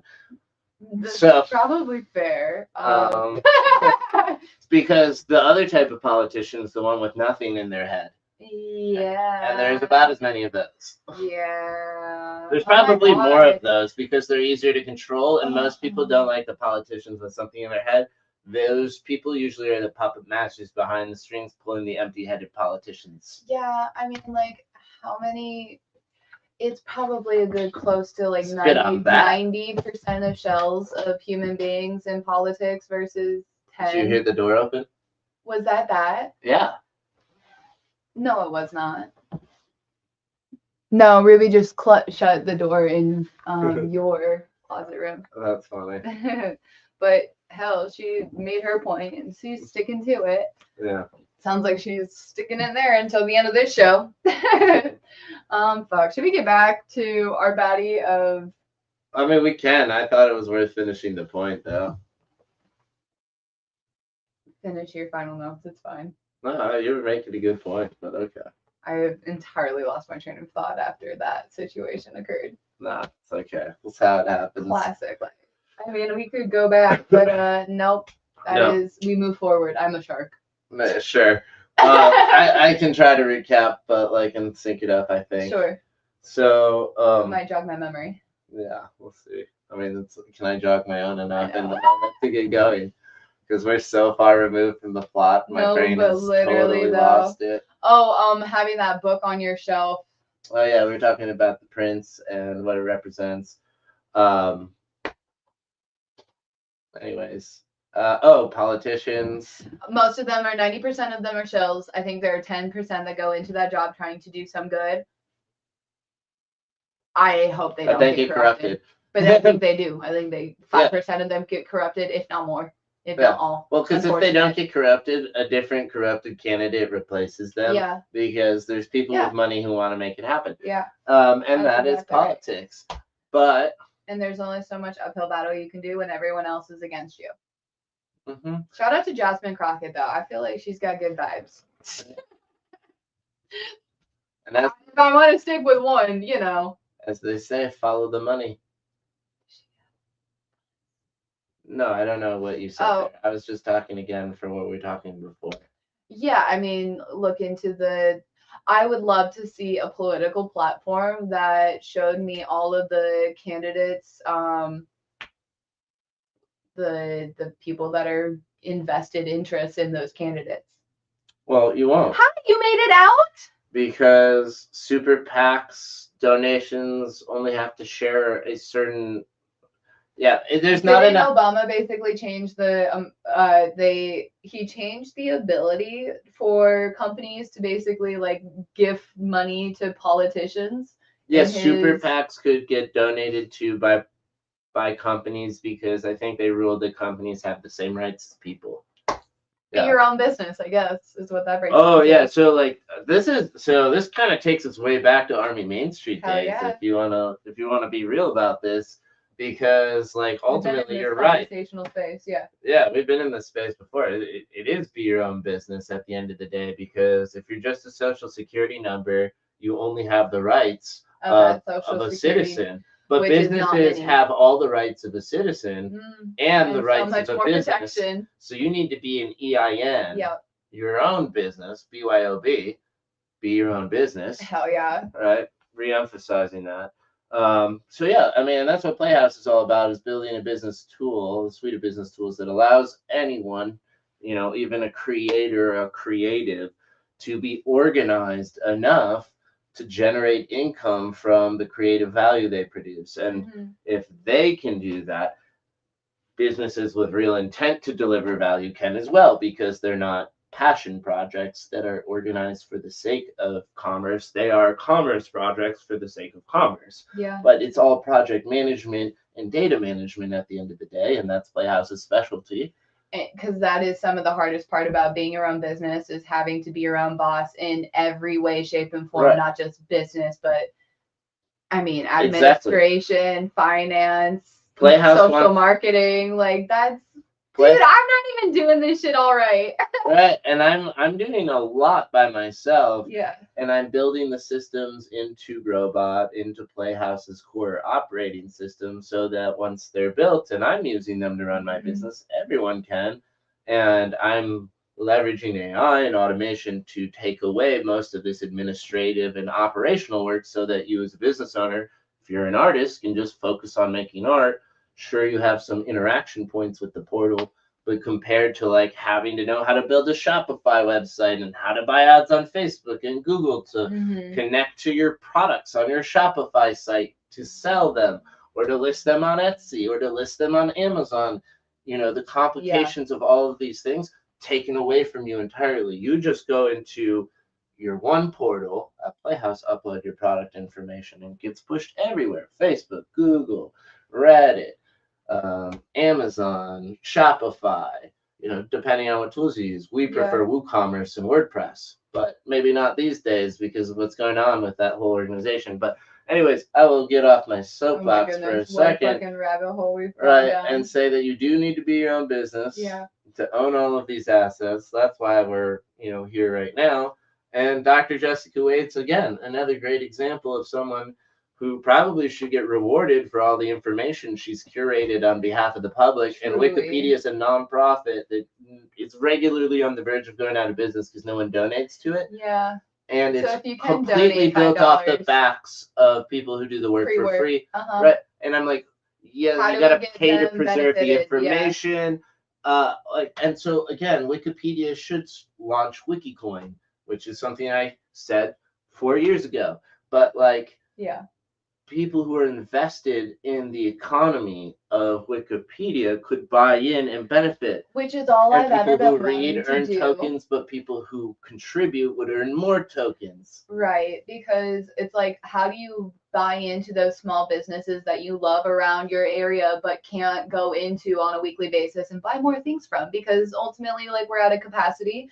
And I want to be able to invest in the community around me. So it's I want coins for. Now you're talking about Easy Main Street. Yeah, exactly. Another business idea we have. So we can go off on tangents all day long. All fucking day long. But ideas for days. But implementation is key, and we're building the pieces to get us there. It's just having the time and the capacity to do so, and how we prioritize that is kind of where we're at.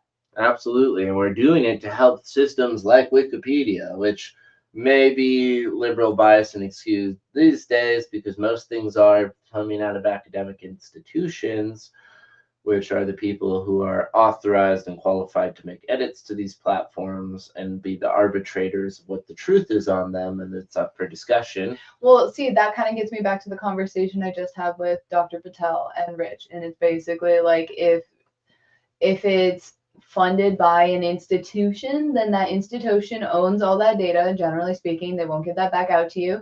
And also, it's very curated to what they want to see and hear. Right. And it's not based on their existing, initiatives, then it gets quashed. Yeah, it's not necessarily based on what's needed by a community. It could be very well it's too competitive. We don't want to do that. Yeah. So those are the very real practicalities that even academia faces. And I think, you look at professorships and they don't even want competing theses. This is the way it's done. I pioneered this. Why would you question that? And you don't want to be a pariah or an outsider because then you don't get tenure. And so it just has perverse incentives. And, like everything, it's not just academia. It's bureaucracy everywhere that needs to be rooted out. True. And that's what Elon Musk and Vivek Ramaswamy are being hired to do in the government. We'll see what happens. It feels like a publicity stunt. It's that. It's just all that. They just want to get them. They're gonna pump Dogecoin. Is really it. Yeah. He's made that clear that he tried to get that acronym working in there. They're just trying to get Muskle enough salary, basically, so that he's liquid again. Watch that be the fucking play. I don't know what Ramaswamy is saying. To pay the bills of Twitter. Yeah, literally. Well, it's he's just so to give Ramaswamy something and give him a platform. Give him something to do. And technically, he would potentially be good at this because that's what private equity does. They go in and they trim the fat. But at the end of the day, the way private equity trims the fat usually destroys businesses. Yeah, literally and extracts all the value. And like, wow, this is going to be so great. It's almost like you're working in bed with the same fucking headless corporation that is behind the red and the blue. It feels like they're going to gut America for the IMF.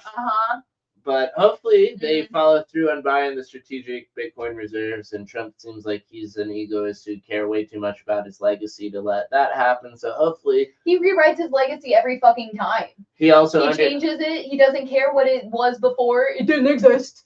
I didn't do it. I know, but he does. He cares what the final story ends up being, right? All right. Well, let's see what happens, because ultimately he's gonna be like, "It wasn't me. I didn't do it. I didn't have any control. I just went to face for it and tried my best and got my best friends off on a lot of interest rates and tax cuts." See, but like that's really more of a Democrat play, because usually the other side. He was a Democrat.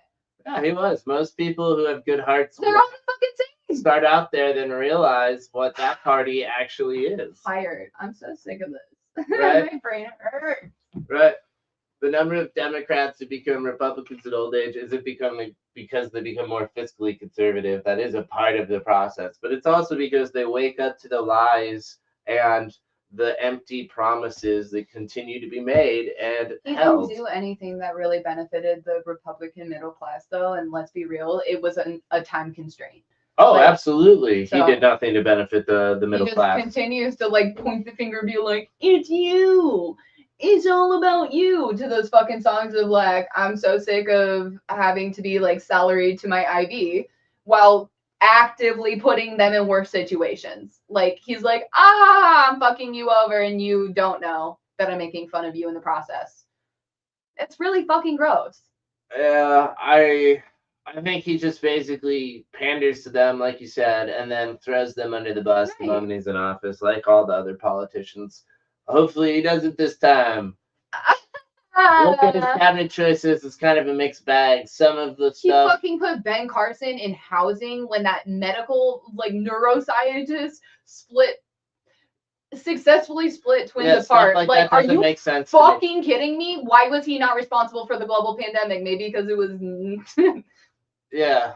Also, yeah. I mean. All manufactured. I don't know who I would put at the Department of Education. He put Betsy DeVos last time, which was mind-baffling and stupid. But now he's putting Lindsey McMahon in, which is also mind-baffling and stupid in a different way. And I'm just look, I get the ultimate goal is to just destroy the federal education system. Or everything. But everything. From its existence. But they keep implementing new jobs. And I'm like, where though? Yeah. What are they doing? Yeah, I'm like, where is this getting smaller? Everything still feels like it's getting bigger and more inefficient. And then also now we're doing this whole thing, Texas is bringing religion really deeply into the school system again. And I'm like, well, single-handedly telling women that your bodies are our choice and you have nothing to say and do about it. That's so cool. That's so cool. So fun. Oh my goodness.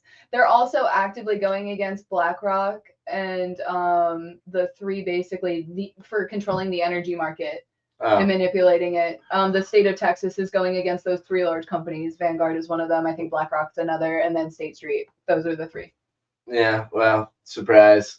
I mean, again, the chapter in the book I read today that I was sharing with you was just talking about Feel free to share that out loud because that should be reset, and then we can get back to our bad bitch because I can't keep having this conversation. Yeah.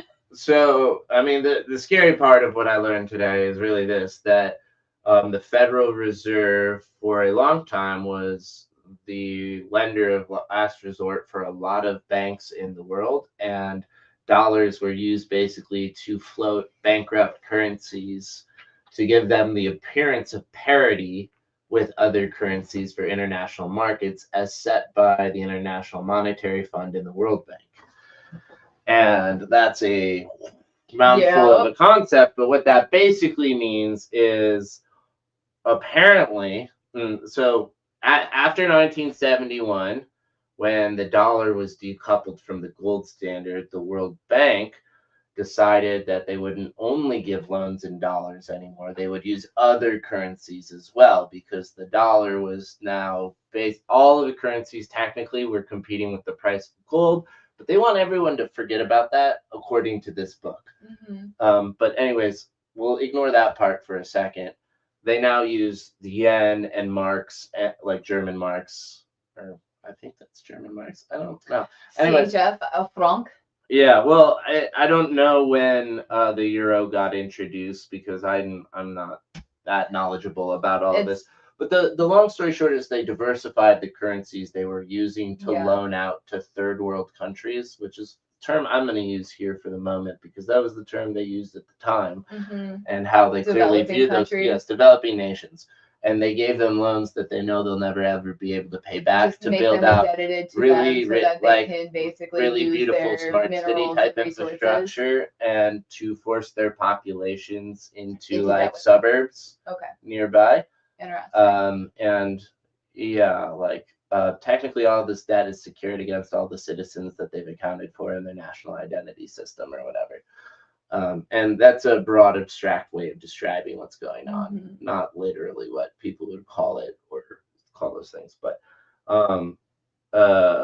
mostly what they've funded is a lot of corrupt dictators of all across the political spectrum. This book that I'm reading is biased against communism and socialism, and thinks that socialism as a concept is behind the World Bank and IMF, which in theory makes a lot of sense, because they would need a universal currency, and this whole entity's WorldCoin sounds very similar to that. Yep, I mean, again, that's why I tend to think that's where Sam Altman's allegiance is, and if there's people resisting it, it's technically Peter Thiel, but you would argue they're maybe even still collaborating. They're collaborating and dictating what the final look of this penitentiary system would be, because like it's really a pen, a digital pen that they're conceiving of, a way to keep observations on everyone's movements, all of your transactions, if not just financial, like the pages, movement, every time you visit a page on a site, that's a transaction.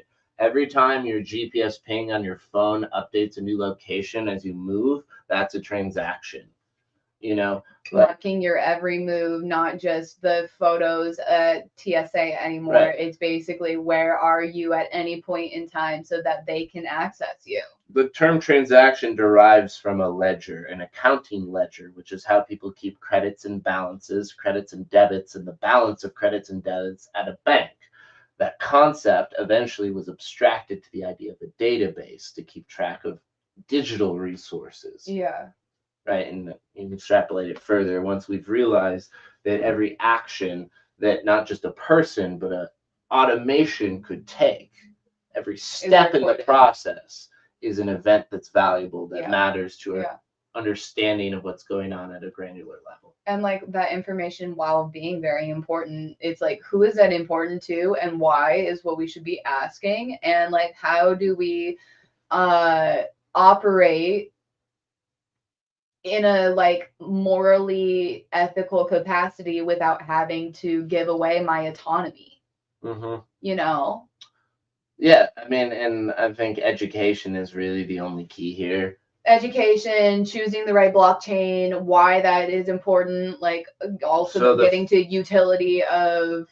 I know. So all the suggestions you made though involve the root thing, which is education. You can't do any of those three things without educating yourself. Without knowing that there's a reason why you should care in the first place. Right. And a lot of those concepts and things, to even start to have a conversation with and understand, you have to get the information. You have to go higher into the hierarchy of information. And there's so much information to consume through before you're able to get to the point where what you're reading here about what you think you care about makes sense. Dude, I mean, like, that's kind of what getting back to Dr. Jessica Wade, what she was able to do is by like collecting all of the information on bad bitches in STEM.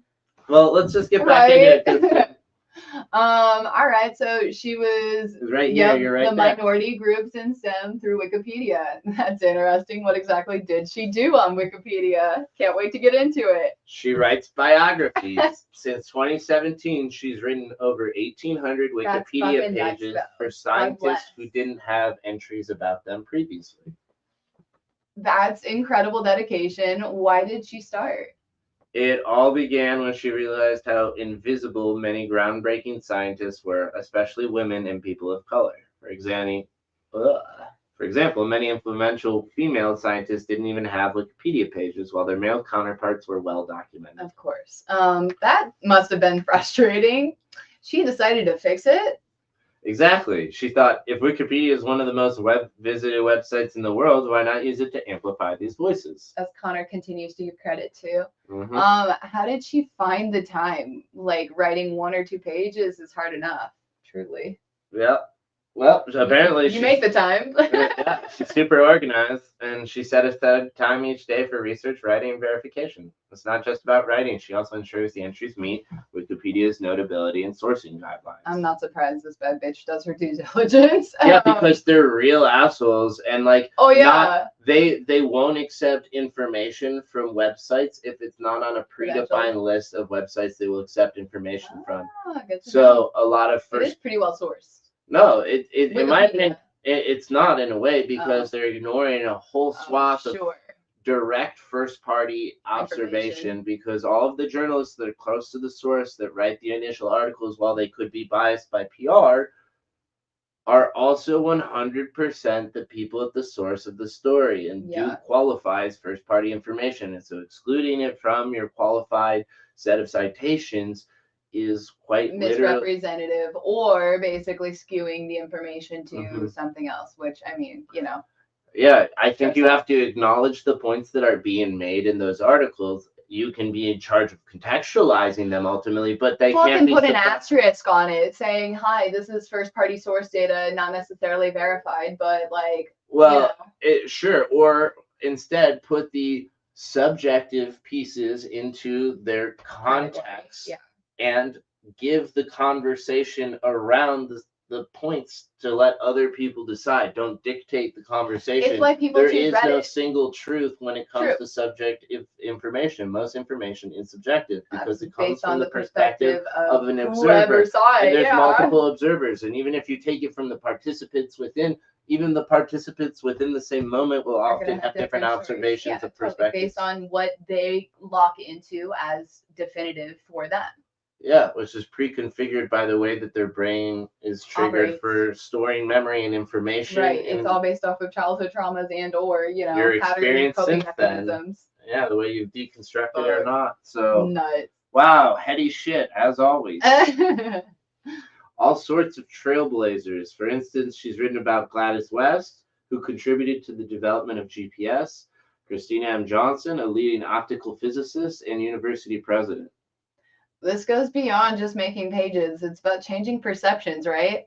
I think you should maybe be adding these to your list. I was literally just going to say. Exactly. Representation matters. When young girls see people like them recognized for their achievements, it sends a powerful message. You can do this too. I love how ChatGPT's internalized misogyny gave me the big speaking portion here. No, but story about seriously women, though. While marginalizing your character to just give me like questions for you to be set up on. to progress the story. Yeah. In a world not dominated by Sam Altman, this might have already been addressed. But I can understand what biases he might have that might cause him to neglect the perspectives of women. It's because women are just objects in a man's world. Not in his world. I mean, I guess they're a different kind of object for him. But just a productive unit of economics is all he sees. The cheapest cost and like somebody that's trying to prove themselves. Like, of course, he's going to exploit it. Yeah, that's probably what he sees. Yep. And that's how he treats his sister. So that again checks out. That's probably she won't comply to his narrative, so he makes sure that she's starved out, and I think he even goes as far as to try to like prevent her from getting jobs. That really checks out. Trying to blacklist her, like I control you. You should be working allegedly with me so that this you is speculation, made up story, right? But like, go look up his sister's stuff. She's got an interesting story about him and her brothers. So is it the two of them? Sam has Sam has a sister and a brother. Okay. Where is he at? Is he the middle child? His brother leads WorldCoin. Is his brother the middle one or the oldest? The middle one. So Sam is the oldest? Mm-hmm. That makes sense. Sam is the oldest, and he's got ChatGPT. Everybody wants to work with their siblings. But like, if you don't get if you're not able to allow them to speak for themselves, then you don't deserve that opportunity. Yeah, and I don't know what degree his brother speaks for himself. He doesn't. That's why he's in the company. It seems like, based on how Sam Altman tends to work. Yeah, I mean, I don't see him talk very often. He's not very influential in the crypto or the web. No, I'm like, he's the CEO of, WorldCoin. He's right. I'm saying, but like, you're supposed to. It's the CEO of a company. You're supposed to make people pay attention to you and the company by de facto. Sam Altman's name is big enough, and that's all he needed, and that's why Sam Altman put the middle child in the place. Is like, you don't need to do anything. Just be the figurehead. I'm going to do everything in the back end, but I can't be connected to it. But I am connected to it. Sister claims SA from Sam. That sucks. Going through some curiosity, and I'm not surprised to hear that from an authoritative, power-hungry little fucking piece of shit. Yep, that sounds exactly right. Trying to exploit on your family member because you couldn't do anything else for yourself, because you couldn't manipulate somebody else into it. I'm so sorry to the sister. Yeah, I mean, it's more complex than that because for sure. of Sam's sexuality and him ultimately being gay and all of those things. Like, it's a power-hungry thing. It's like I am crazy. Not defending or whatever. I'm just like, I didn't know any of this. This is the story. Annie Altman. That's her name. Altman. Yeah. So, at the end of the day, you want to look into her. She's got, her brother smeared her name in the press in a way. Well, or allegedly, can't say that. I mean, I'll go head to head with that. Yeah, I wouldn't do that. I don't care. I would say that, like, ultimately, she's someone who has a very famous brother, very successful brother, and she's the clear black sheep. Sure, she might be. She was the artsy one in her family, as well, I'll put it, and that her path being different than the path that her siblings chose has become a point of friction in their relationship. He doesn't approve of her lifestyle. Ew. Those types of Nobody things. Nobody fucking asked you. Yeah. And ultimately, though, it describes the nature of the situation better, which is why underlying, yeah. Sure, if that's the interpretation, like, that's not mine, but that's yours and could be many people's.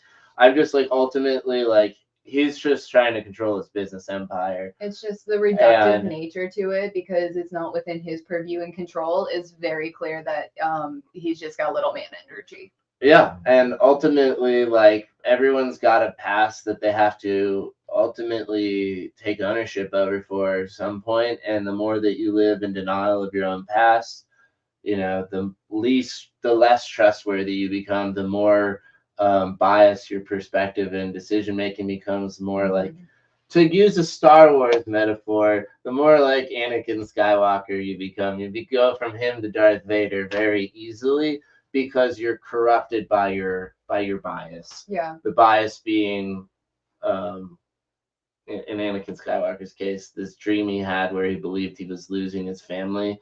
But as he was actively losing his family, he was so consumed with the anxiety of losing his family that he literally killed his wife. Well, I'm like, acting in desperation and fear is literally going to make it happen and come into fruition. It's like, if you're going to put that much energy into it, it's likely going to be the outcome, or it's going to be more likely an outcome than it ever was in the prior. Like, you have to acknowledge. The more you so you give energy to suppress something as much as you give it to, like, Anyways. Yeah. So I'm just like, there's probably bad outcomes. I don't really know. It's like not for me. It's their own personal family shit. Nobody knows the underlying workings of what happens behind those four walls. But I just like, my heart breaks for anybody that isn't seen in their family and able to contribute in their own right and capacity and feel that freely. And whatever the kernel of truth in the allegation is, I don't think it paints Sam in a great light. The way he's handling the situation and the way that it, allegedly happened. And I don't know how you come back from that if that's what you choose to do as a young person growing up. I truly don't.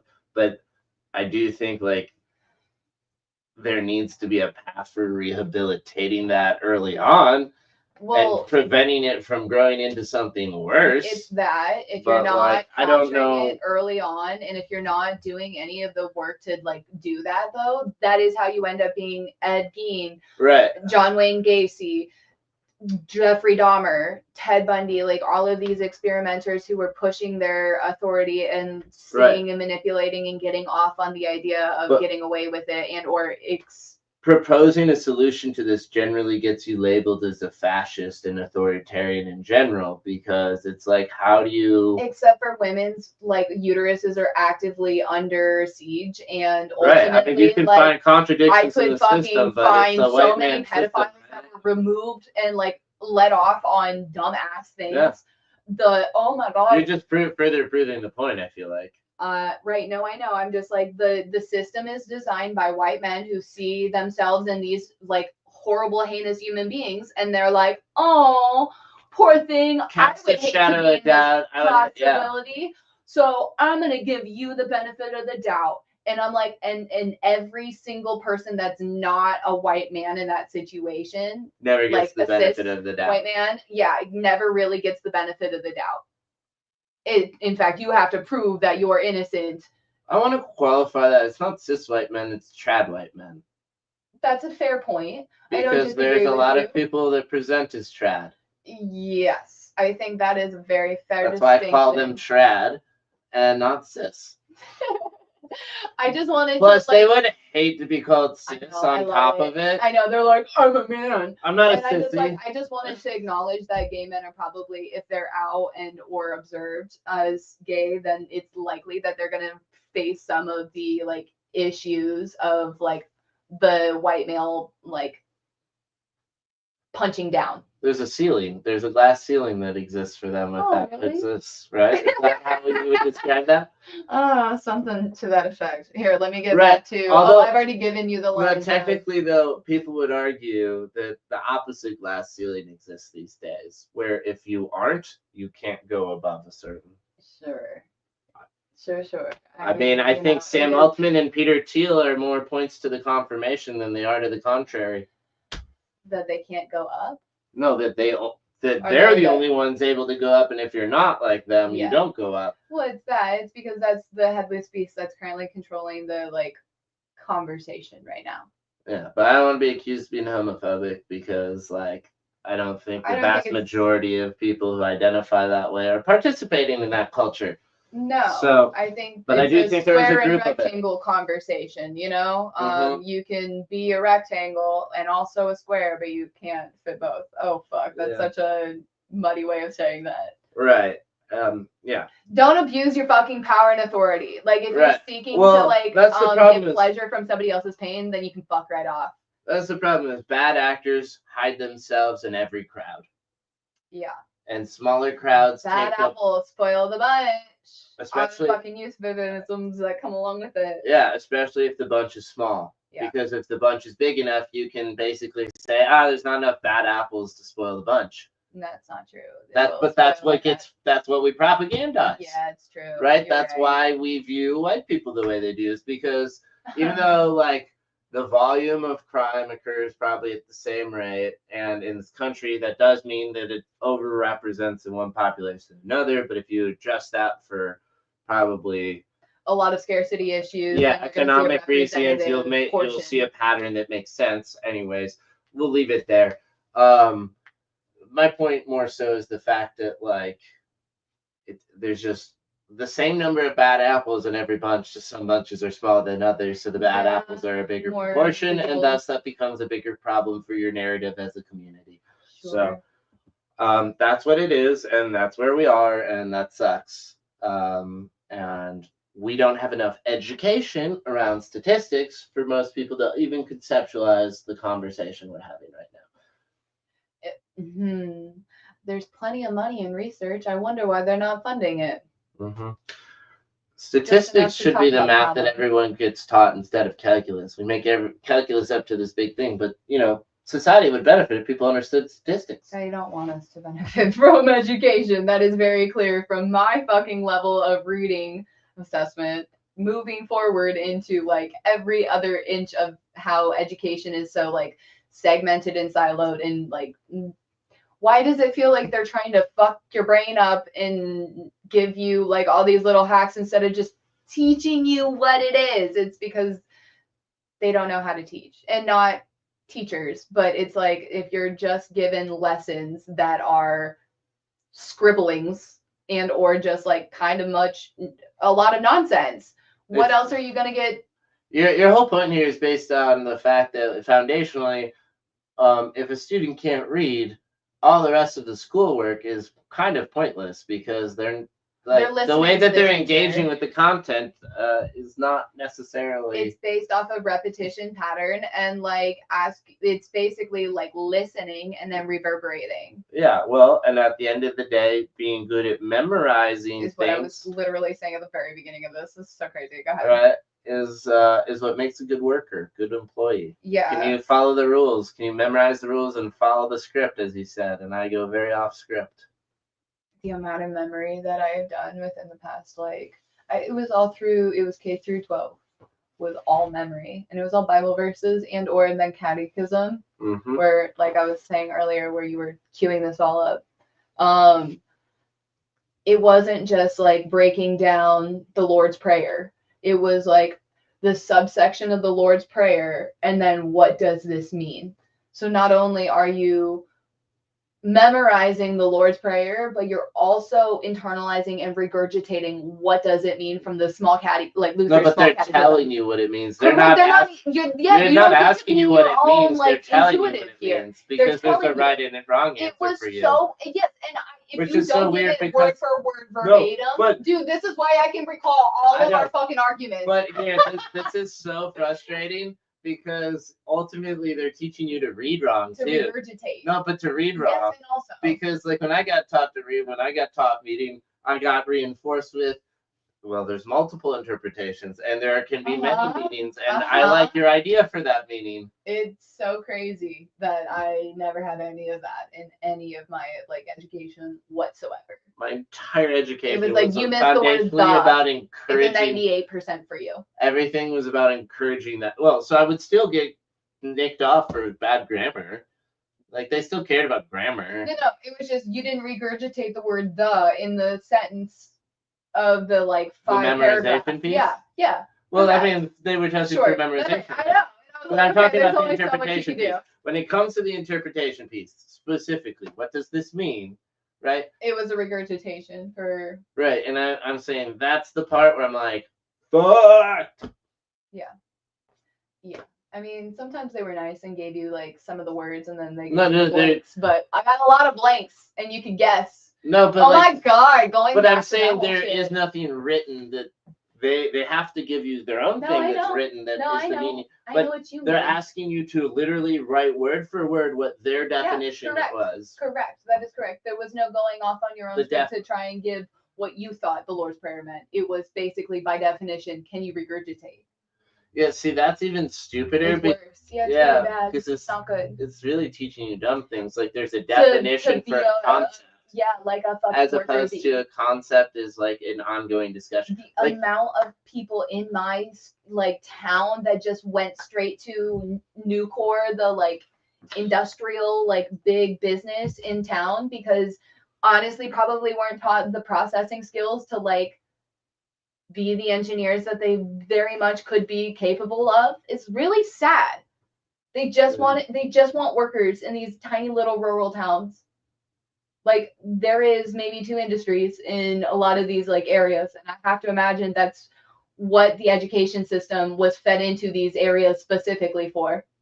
Well, I mean, those are the private Christian educations you're referring to. Right. The rural, like, religious cults that we were all sequestered into because we were sold on it being safer than public school, which, you know, what is safe? Yeah, so they're preparing you to go work at a factory. It's kind of that. I think a lot of them were. But like technically that's what public schools are intending to do. But now they prepare you to go be a pencil pusher in a public company. It's kind of that, or nonprofit. Or the government, which is ultimately that. Yeah. It's kind of fucking wild how they don't foster any sort of creative thought in any capacity in our current education. Not all, but most. Montessori. You might imagine a better way of doing things. That's why everybody is choosing to homeschool their kids. So. Not everyone, just tinfoil conspiracy. No, a decent amount of educators are actually. Holy shit, we're at 2 hours. That's so funny. This is our longest episode today. An hour and 55 to be exact, but that is nuts. All right, shit. We had a lot to talk about. Yeah, I guess so. It's all about changing perceptions, right? Well, I'll be able to edit her story together to give a cohesive story. God bless it, because everybody who hates the ADD rabbit hole that my brain works in, I am so sorry. I can't do anything about that. Yeah, I'll cut back all of the story back to the story. You know what we should do if we were great human beings? We would basically give the straight, like, give it to me straight version of her, and then we can keep the, like, conversational rabbit hole jargon as the full episode, and for those that want to listen to it can do that. That's literally what I was just suggesting, so we're on the same page. Hell yeah. Cool. All right. Changing perspectives. Exactly. Representation matters, and this is when I made my misogyny comment. So. Yeah. It sends a powerful message of you can do this too. And it makes so much sense coming from me and not Maddie to be saying that. Totally. Like, thank you so much for giving me that energy. I wouldn't be here without it. Right. That I can be a great female representation for everyone out there. So fucking funny. Has her work inspired others? Wow, I just feel like so Definitely. helpful. Her efforts have sparked similar initiatives worldwide, like this one. But she's raised awareness about the lack of diversity in STEM fields and the systemic biases that contribute to it. Hell yeah, it sounds like she's not just a scientist, but also a change maker. Yeah. Some may say game changer. Like that TV show? I mean, like, she actually might have been a participant in changing games too, which is crazy. I just read that as game changer initially.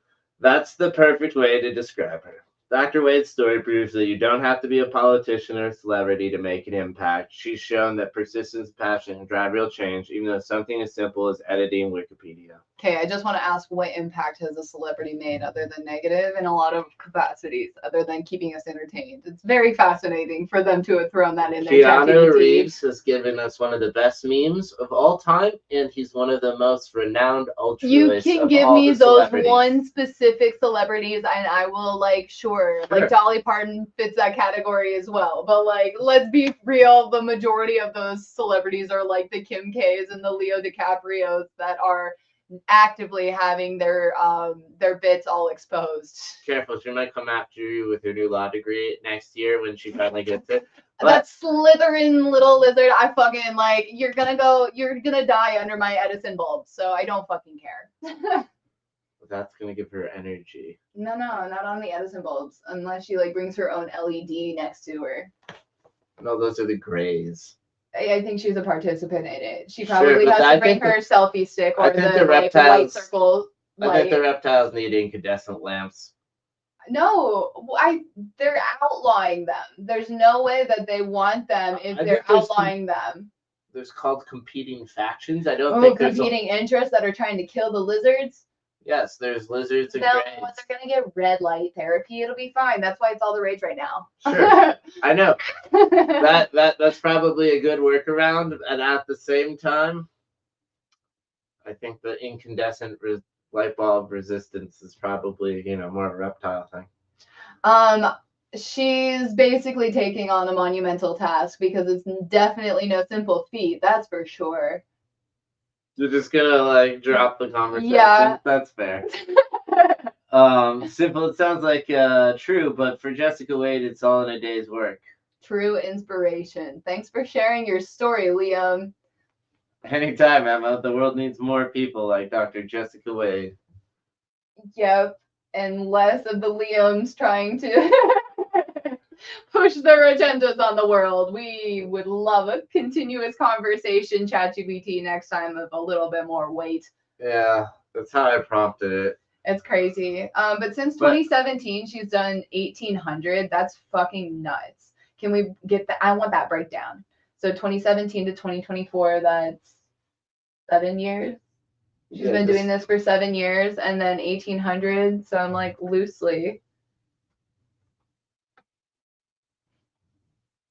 So 7 times 365. So she's basically been doing this like almost one a day. Like not quite. It's like one every other day, and I'm assuming it's like where you just binge into a few of them. But she's getting 257 articles a year. Again, I was like almost one a day. That's 2/3 of the year. 2 and 3 days she writes an article. So I mean, like, sure. I mean, again, that's like no fucking small task. 2 days on, 1 day off. 2 days on, 1 day off. That's her writing potentially. Potential strategy is what it seems to look like, and granted that changes because it's probably a little bit of an oscillation instead of just like a standard like linear thing. But it's cool to see what consistency does. Fuck, that's nuts. 1,800. I have only painted 32 baddies. Yeah, well, painting's different than writing. Sure. But those Wikipedia articles are sometimes like pages long. Well, they're probably on average. Too. Yeah, but I bet on average they're all at least like 3,000 to like 6,000 words. Yeah. And on the minimum, too. Not and average. On the minimum, I bet her small ones were 3,000 to 6,000 words. And for context, 1,200 words is, I believe, like 3 pages. Yeah, that checks out. It's like really hard to grasp what a page is when it just scrolls forever. Yeah, but most people have written a page for their English class at some point in their life. Yeah.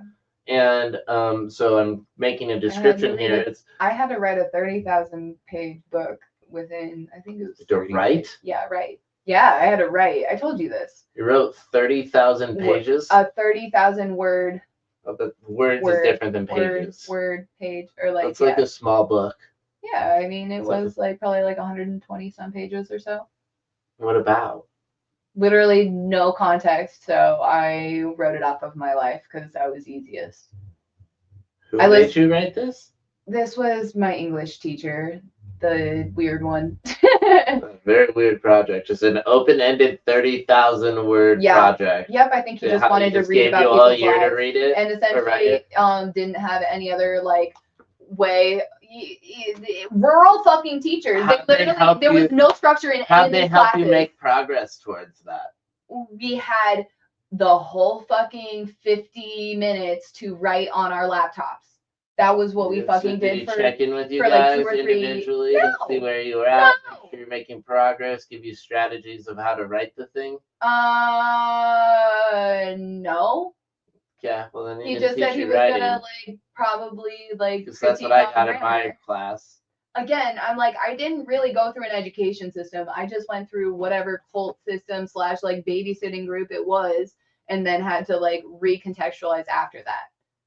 I'm not saying that I didn't learn things, but it was more out of spite and being told, don't worry about it, or like stop worrying about it. Where I'm like, no, but why though? Don't tell me to not worry about it. There's a million things to worry.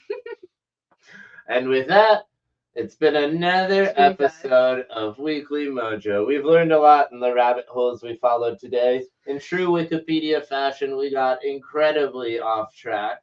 Thank you, Dr. Jessica Wade, for all your hard work. All the contributions to the baddies that came before us and continuing to. I love how I did her eyes. Hopefully there's a list compiled somewhere where we can just, build profiles for all the people you've already done the work for and reference those articles because, we can breathe new life into them. Anyways, after 2 hours of hearing us talk for this live stream video. I'd be so sick of it. Yeah. we're gonna call it for this we're week. Gonna debrief after this. Yeah, I've got to get to work. We all got to get to work. So I need some food. So oh yeah, we have to eat. I haven't eaten today. So thing. For this week, it's been a weekly Mojo. Thank you. And join us next time. Like, subscribe, follow for more. Heyo. Here at Playhouse TV.